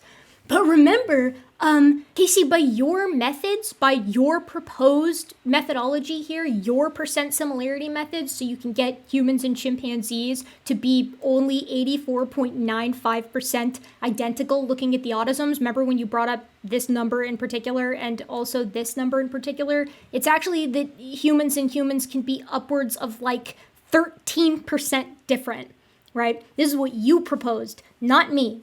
So he quotes the Han Chinese paper here. Of course, he has to bring it up. He's like, it's a more complete genome. I think they argue that it's completely complete, but that's fine. And apparently the 10% is here as well. So maybe he really didn't watch my video. That's fine. He also cites critic Zachary Ardern, who gave it a 9% similarity. And here comes the cope on Casey's part. He says, this new telomere-to-telomere genome, the one that was used in the complete Great Apes genome study, isn't a real human person. It's an immortalized cell line used in a research program that originated a hydatiform mole, essentially a botched human pregnancy, where each cell contains 2 copies of each of the father's chromosomes and none from the mother. Because it essentially is completely homozygous, this has enabled improved sequencing of the genome, although one might rightly ask if the telomeric sequences in a cell line like this still resemble the telomeric sequences in a normal human. Nonetheless, as we we reported, this genome is the genome used in the progressive cactus alignment, which showed about 15% of genetic differences from the complete chimp genome. Our calculation of 14.9% between the human chimp is based off of 1.6% single nucleotide variation added. We get it. It derives that analysis using a different human genome, not CHM13. Yeah, it uses the HG002 one, which I already showed you creates many of the same problems. Remember, we looked at the differences between the chimp and the bonobo and the Bornean and Sumatran orangutan. But you're not getting anything past me, Casey. Nonetheless, as we reported, CHM13 is the genome used in the progressive cactus alignment. You didn't bring up the fact, though, that the human-human difference was like 13%, though, did you? Right, I just went back and checked, so you're like, we reported on the progressive cactus alignment, and not all of it. Casey says, I'm skeptical that all of the 3,100 unique genes have been clearly confirmed as genes. I don't care, you can take that up with all of the Chinese researchers who did the work on the Han telomere to telomere genome. Like, he's trying to take an issue with both the Han genome and also the telomere to telomere genome that's used in the paper that he is like writing this series of articles on. I was actually informed by one of the authors on the Complete Ape Genomes paper that the Human Pangenome Project is like really underway at this point. So soon it's going to be more than just a telomere to telomere sequence here and a telomere to telomere sequence here. It's going to be like dozens or even hundreds of telomere to telomere complete human genomes. And at that point, there's going to be nowhere for you to run. Whatever, that's fine. Seems like coke to me. He says, regardless, the claim is that these human genomes are about 10% different from one another, which is said to make the statistic that humans and chimps are about 15% different much less interesting or impressive.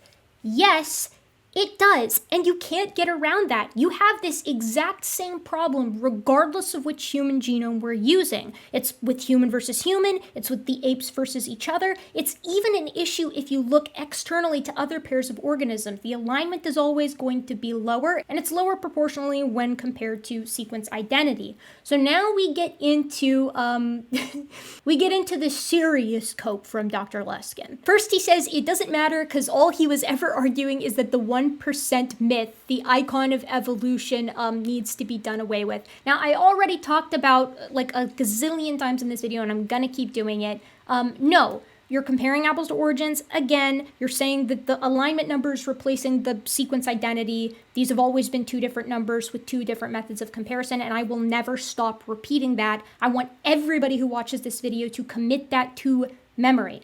But you need to know that the point of this, again, is to direct the conversation elsewhere. The critics want to suggest that if 10% differences can evolve between humans, then surely 15% differences can evolve between humans and chimps. Perhaps that's true, perhaps it isn't. At this point, I don't really know. Casey, it's not just that. The potential of a 10% difference between two humans, yes, makes it a lot easier to propose that 15% between humans and chimps is easy, but you also have to take into account that you require there to be a 12% difference to be accountable for chimps and bonobos. And you also need to allow for the evolution of the roughly 16% between tigers and house cats, of the roughly 30% difference between foxes and dogs, and of the greater than 30% difference between rats and mice, if you want to use this alignment plus S&P as your method of determining how similar two organisms are.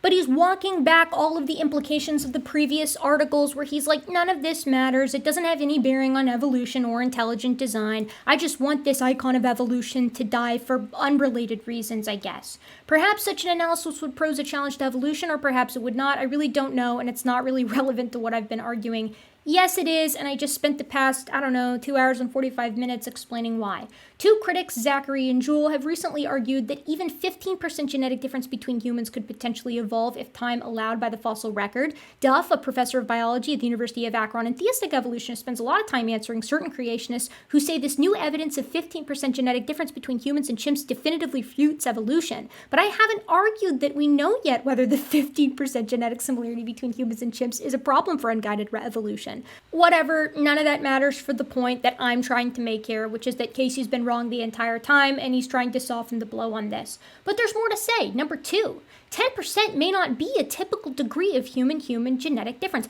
I don't think it is a typical degree, but the fact remains that if any two humans can be that different, then that range of difference can be found within a species, and that is hugely problematic to you if you're trying to use in any shape, form, or fashion, or even implying that a 15% difference, which again is still inappropriate to use as the method for organism-organism similarity, is a problem for evolution. He quotes Ardern here with another more recent paper with a 4.4 difference in pairwise human genome alignments, and then he quotes Joel Duff saying most people aren't 10% different, probably more like 3 to 4% different.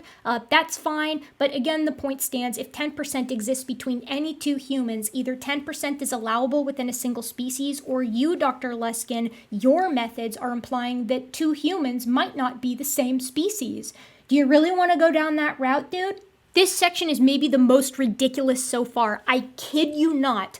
Luskin says the differences in human-human alignable DNA are much lower than in human versus chimps. He's saying that 99.9% is more similar than 98.5%. And he spends multiple paragraphs outlining that as if that is anything new, when absolutely none of that is new, and that number has been available since 2005, just like the other ones, but this is the number that's been popular, right? 99.9 for two humans, 98.8-ish for human versus chimp. So I literally have no idea why he's bringing this up, as if this is some kind of point. I think he needed a third thing. I think he needed something that he could yap about for a while to make it seem like he should have any credibility on this topic after botching it for article after article after article, or in my opinion, lying about it. But I couldn't believe it when I saw this. I was like, now you care about the alignable percent similarity? Of course humans and humans are higher than humans and chimps. Humans aren't chimps. Your problem lies in the relative similarity of humans to chimps versus other pairs of organisms that you undoubtedly accept as related. I just don't know how many times I can say that. For number 4, he's just like, and the whole human genome is functional, and we know that for a fact, and he cites fucking ENCODE. I couldn't believe it. This has been beaten to death by so many other people, and Dan of Creation Myths has gone into this more than I could ever imagine. He goes into this in the same way I do the human-chimpanzee genomic similarity thing. No, the majority of the human genome is not functional. We know that for a fact, and I also mentioned to you that the easiest way to knock that out is with mouse knockout experiments, where you can knock out enormous portions of their genome, and they can just live and reproduce fine because those portions of the genome don't seem to do anything critical. But here's the thing, even if the whole thing is functional, you're still saying that humans and humans can be 10% different from one another if humans and chimps are 15%. Your problem still stands. Again, it's just changing the frame of reference. Number 5, there is evidence that the character of non-alignable genetic differences between humans and humans can be different and of a lesser degree than the character of differences between humans and chimps. This is an ungodly reach. In this section, Casey is like, it may be that humans are 10% different from one another and chimps and humans are 15% different from one another, but the human-human differences just don't matter as much as the human-chimpanzee differences. And he cites that same paper from earlier that I already went over. At the end of this section, where he just redescribes the same thing again, he says, what exactly does this mean, biologically speaking? I don't think anyone knows for sure. What is clear is that there can be different characters in the types of non-alignable genetic differences. In this example, between humans, the non-alignability primarily stems from a difference in the number of copies of repeats, whereas between humans and chimps, it involves both the number of repeats and the sequence of these repeats. Yeah, Casey, that's fine. Your problem is we know for a fact, because these complete genomes are done, that not all of the differences between humans and chimps are difference in sequence. They are mere copy number variations. You can't appeal to, well, what if the difference isn't just in copy number variations, when your own buddy Richard Puggs broke it down and was like, yeah, a lot of the difference is due to copy number variation. He goes, but this is just one example. Out of what? Maybe give some more here. This is what people say when they don't have other examples. But it shows that not all differences, including non-alignable gap divergence differences, are equal. We mustn't assume that the percent of non-alignable DNA between humans necessarily has the same degree of differences compared with the non-alignable DNA in humans and chimps. Pure, unfiltered cope. He's like, we might find out that the types of differences are different. I'm going to put Dan's breakdown up here again, and this came from the debate that Dan had with Casey on this topic on the Non Sequitur show, so you can go check that out again. if you would like, but like, you don't need to get 1% or 2% here and there, like 1 or 2 sections that are like, oh, well, maybe these have some functions. You have to find functionality for 75% plus of the genome that currently isn't thought to have a function. So your work is cut out for you. Chop, chop. Until then, the full functionality of any mammalian genome, any genome period, is currently resting on the incredibly robust methodology of positive thinking on the part of creationists of all stripes. Whatever, dude, I'm sick of this shit. This last section is titled, I Want to Have My Cake and Eat It Too. A crude assumption. Big differences in DNA need not equal big differences in function, but that doesn't mean it's junk DNA. Just let that sink in. If you know anything about this topic and about the controversy and about what the Discovery Institute's been trying to say for so long, please let that sink in for a minute. He's kind of saying here that the human and chimpanzee difference does matter and that those genes or that non-coding DNA is in secret functional. But the differences between humans and humans by the exact same methodology, those sequences are actually not doing anything important. But that doesn't mean they're junk. That doesn't mean they're not functional. It just means they're not doing big functional differences.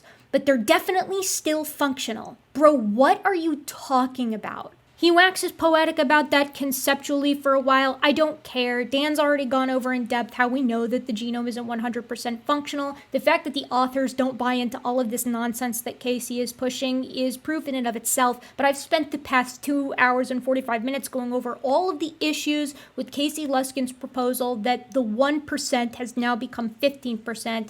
Which is something that he's still trying to hammer home. He says a lot we still don't know about human-human genetic differences, but it in no way affects the fact that we are 15% genetically different from chimps. Yes, it does. I already explained how. This 15% difference refutes those who use the 1% icon as an argument for evolution. No, it doesn't, for reasons I already explained. We can't dismiss the differences between humans and humans or humans and chimps as junk. We can for some of them because we know they're not doing anything actively, but we also can't assume that all types of genetic different sets have the same kind of meaning or operate based off of the same function per nucleotide ratio. No one is doing that. You're the one proposing that we should use alignment plus single nucleotide polymorphism as the way by which we determine how similar organisms are. Critics need to stop casually dismissing these genetic differences as junk because the evidence shows that they are functional. No, it doesn't. I already went over that, but no, it doesn't, and people have absolutely done this to death in other places if you want to get into it. What all this means for evolution remains to be seen, but one thing is clear. Critics have not addressed or refuted my arguments, and in fact have badly misrepresented my arguments. How? We'll explore that in a final post. Let's do it. Dawn of the final day. This last article basically doesn't matter. He's just mad that Joel and Zachary and PZ have misrepresented him, and he's trying to sort of clear the air here. Down here, he said a final critic who misstated my arguments is biologist Zachary R. Dern. Writing, it seems, in a response to me, he says that the 85% similar claim can be false or misleading without giving the necessary context. I suppose that's true, though vaguely stated. What's odd is that R. Dern fails to mention the extensive context I have been providing with writing about this subject. No, you haven't. You haven't been providing extensive context. In fact, you've been omitting stuff that is immediately adjacent to the numbers from figures that you are citing, lest we forget the human-human percent similarity when you were talking about alignments in the progressive cactus alignment. Now, at the very bottom here, we get the sort of cherry on top here. Will critics call out those who continued to promote the icons? To his credit, Dr. Erdern also notes that 98.8% identical claim by itself is false or misleading without giving the necessary context. I agree with that, and that's why I've been providing the context for all of the figures and what they mean every time I talk about them, and why everybody in science communication that I usually interact with does the same. I'm totally fine with it if the Smithsonian provides on their plaque like some context and says humans and chimpanzees are 98.8% similar looking across the genome at SNPs, or that they're over 99% similar for protein coding regions. What I'm not okay with is them switching to the alignment number as you want them to do, because I think that that's going to have some serious consequences for people who seek to use the human-human lower alignment number for nefarious purposes. And I think you need to be more responsible when it comes to promoting things like that.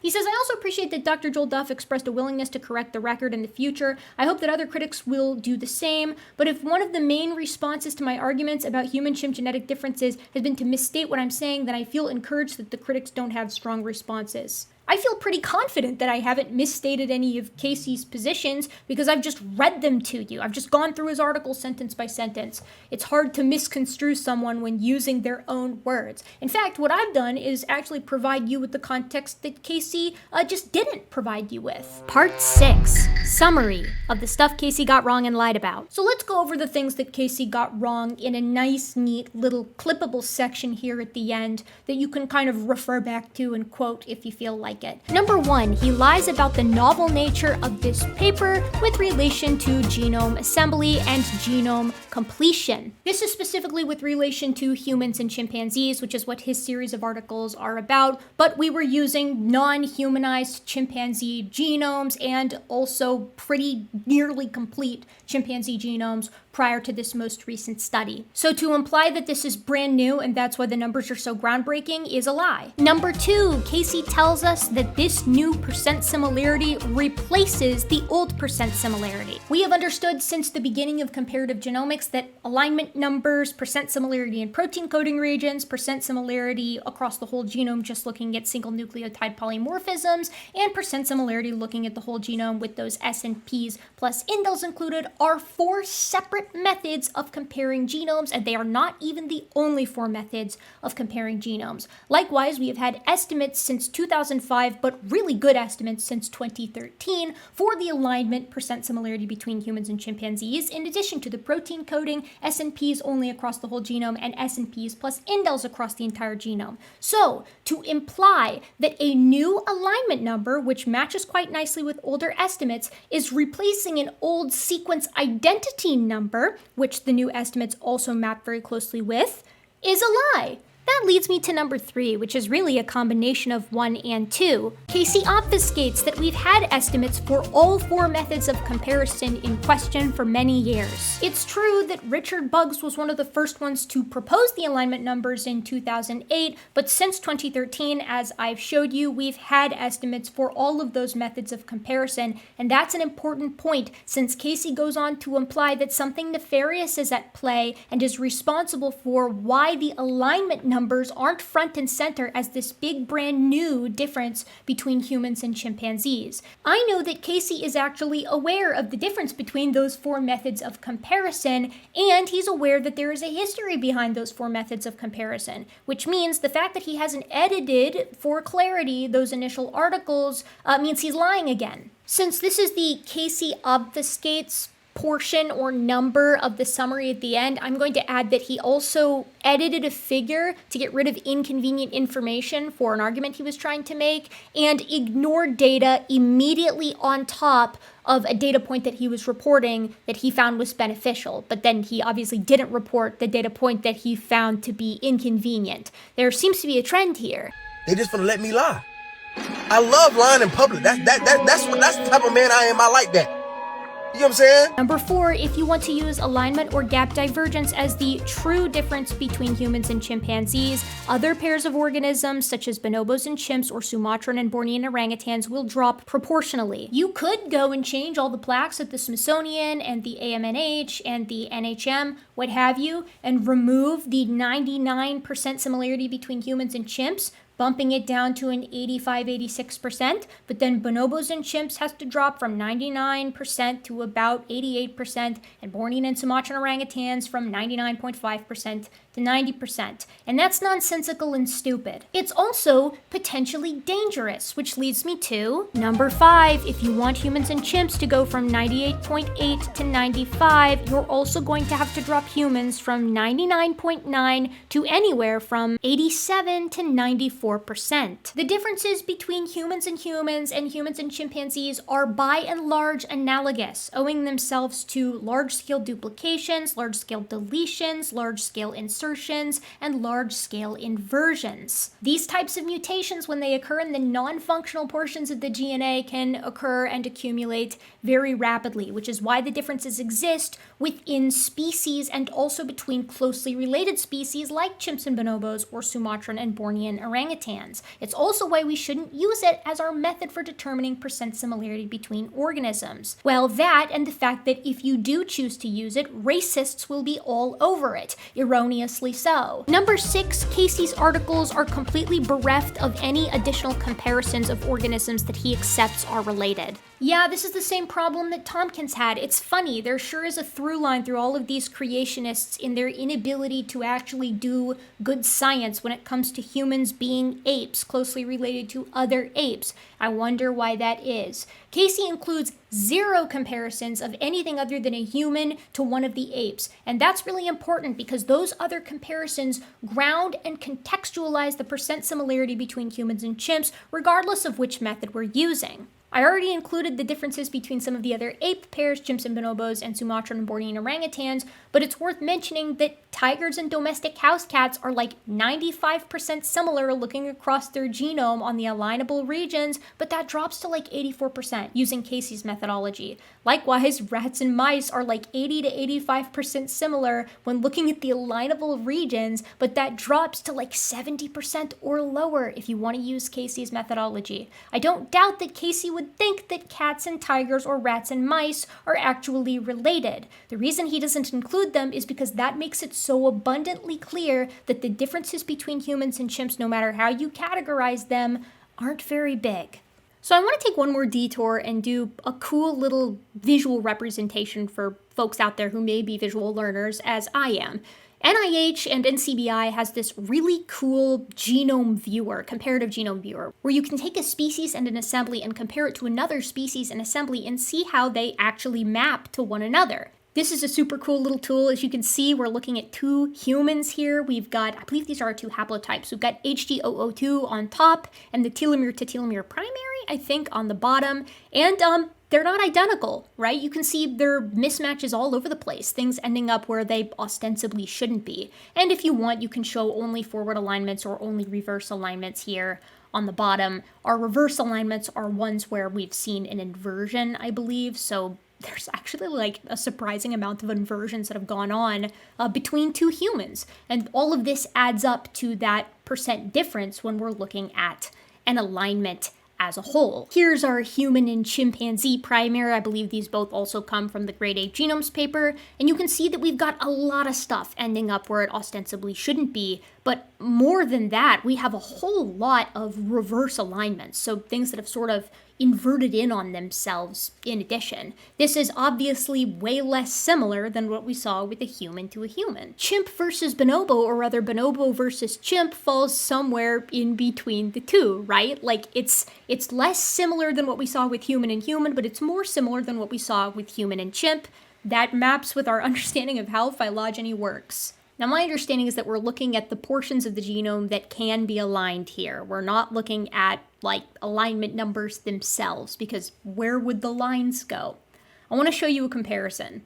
Here's our human versus chimpanzee again, or rather a chimp on the top versus human on the bottom. I want to draw your attention to one other thing, which is how human chromosome 2 is a fusion of chimp chromosomes 12 and 13. That's kind of weird, isn't it? The synteny. How this synteny looks. Why is chimpanzee chromosome 12 and 13 like aligning onto human chromosome 2 and all of 12 is in reverse so that they can fuse telomere to telomere?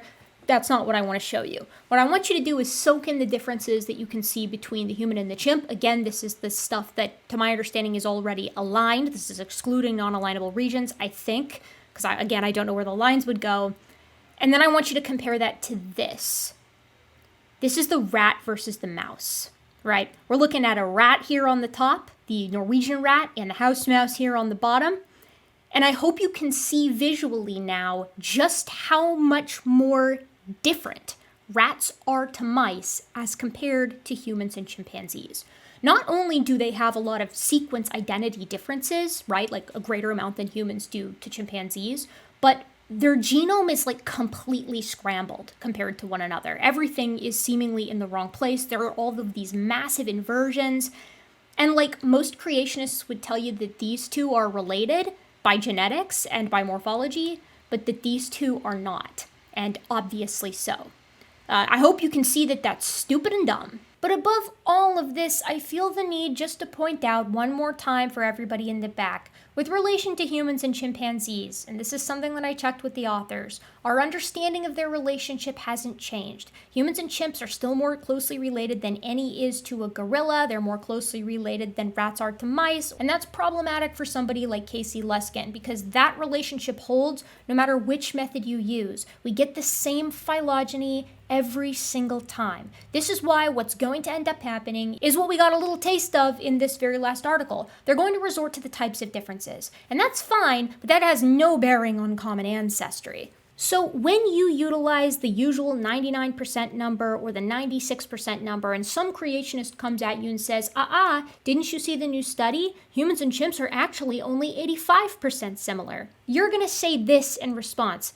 Actually, the information in that study with relation to humans and chimpanzees isn't new. That study actually supports the notion that humans and chimpanzees are more closely related to one another than either is to a gorilla, and that 85% number is actually a different method of comparison as compared to the 99% number, both of which are methods we've known for a long time. That second method is actually pretty flawed. Did you know that if you use that with two humans, they could end up being only 87% similar? 87% for two humans versus 85% for humans and chimps sure doesn't seem like that big of a difference, does it? Cut, print, wrap.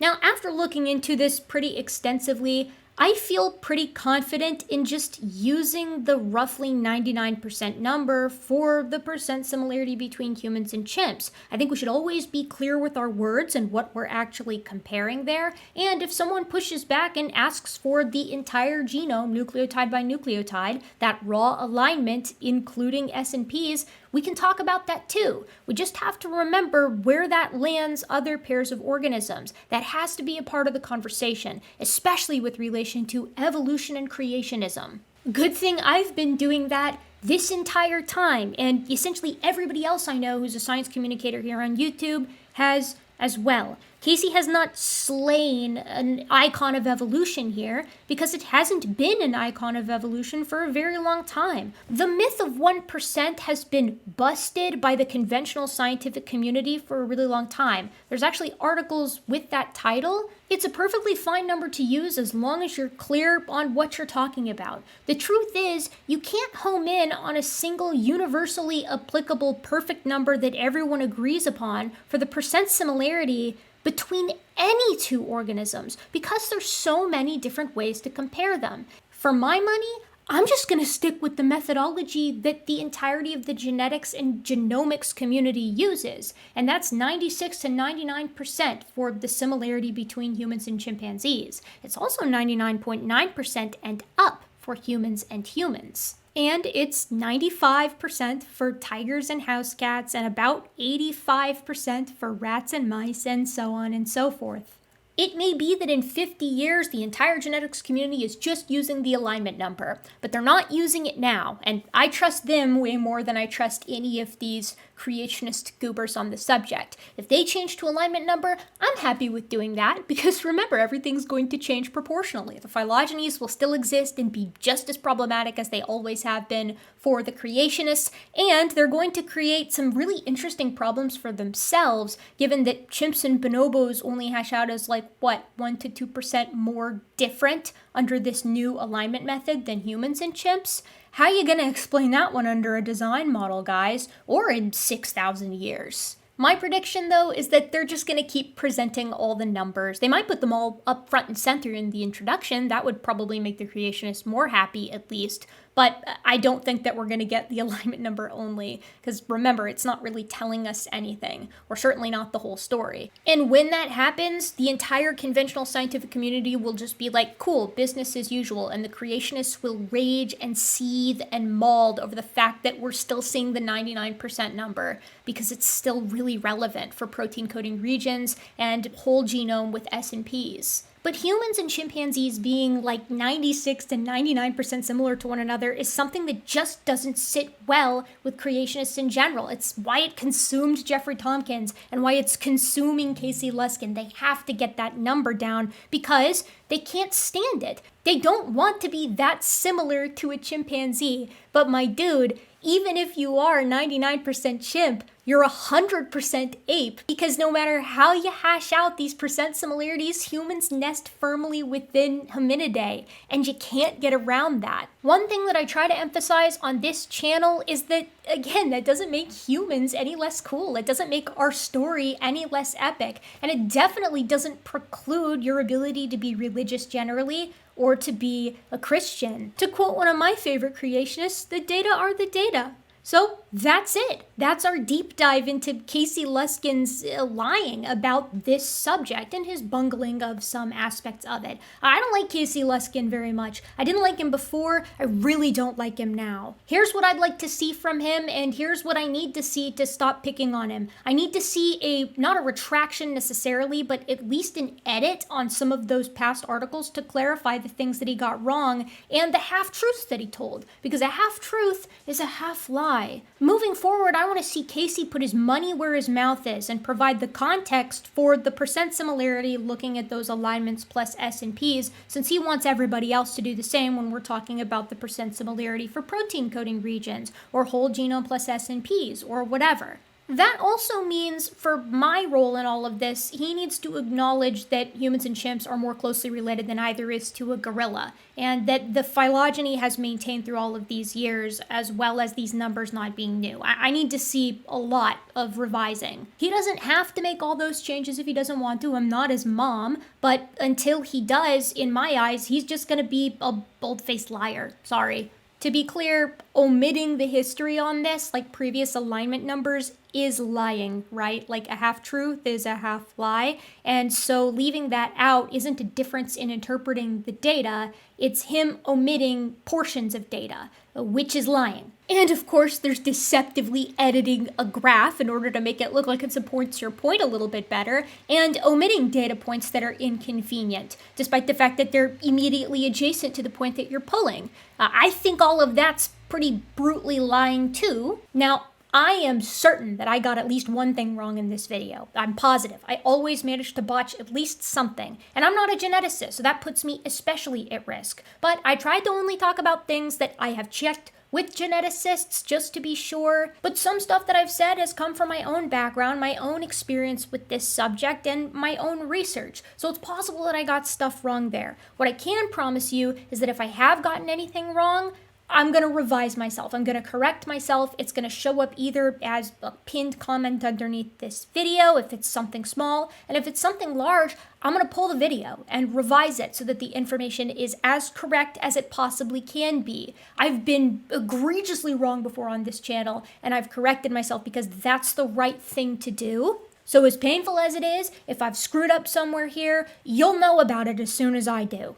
Now, I suspect I'm going to get a whole lot of replies from Casey on this. We might get an entire series. He's been known to do that. Maybe he won't. Maybe I'll be the exception. I don't know. If that happens, we'll obviously be revisiting this subject. And to prepare for that, I'm doing some comparisons in the background that are going to be released in one way or another to illustrate this in a really straightforward way in a very short video for a layman so that you know what the difference actually is between methods of comparison between organisms, like looking at their genomes and comparing them, and how that impacts percent similarity, and also contextually how that fits in. I want to look at all the apes. I want to look at some non-primate pairs of organisms that I know creationists accept are related, and I want to have that out there for you in a short video that's easily accessible for everyone so that maybe we actually can finally kill this stupid fucking argument. I am comforted by the fact that my coverage on this topic is some of the most viewed coverage on it out there. It definitely is with regard to its context within creationism. So I'm comforted knowing that my perspective on this, my presentation of the data and how they should be interpreted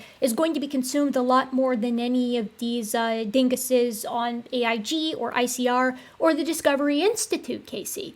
But you can do something for me too. If you see this in the wild, correct people on it. please, I'm just so sick of having to make content on this one subject over and over and over again. Do you have any idea how long it takes to recap the story so far when the story keeps getting longer? One thing that keeps me hopeful, though, is the success story of Dr. Rob Carter, who previously bought into the Jeffrey Tompkins number, but after doing his own work, came to understand that Tompkins' work was highly erroneous in all of its forms. And he's been, like, just nice and quiet on this entire issue.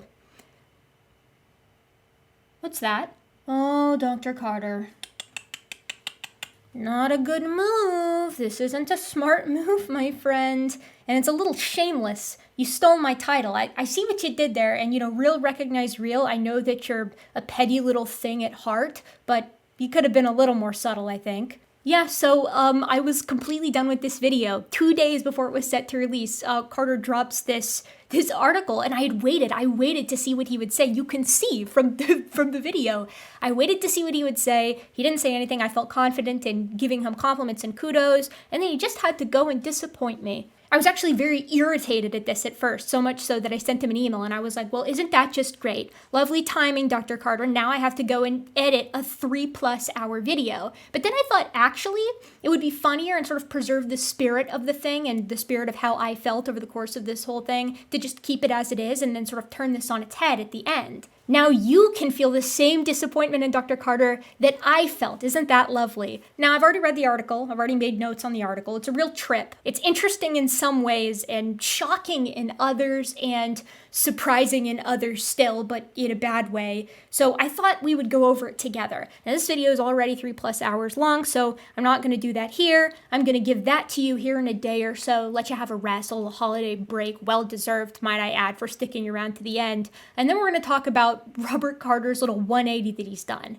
But it's only kind of 180. You'll see what I mean. I'll tell you right now, there's nothing new in this article, nothing that impacts anything that I've said in this video. So I feel comfortable putting the video out under that light. But I do think rhetorically and for the sake of the conversation, this article deserves to be gone over, especially since Carter and I have gotten so conversational over the years. This is going to be a fun exercise because Rob has previously presented himself as someone who is completely willing to admit when he's wrong. And in my experience, he is. So let's see how this goes. All the same, I am grateful for the ability to engage in this subject. Engaging in this subject and with genetics has taught me so many lessons, both scientifically and as a scientist. It's taught me a lot on how to be tentative, how to be wrong, how to correct myself when I'm in the right, how to compare genomes in programs like BLAST, how to read papers on genetics. And I couldn't be more appreciative of that. Another thing I couldn't be more appreciative of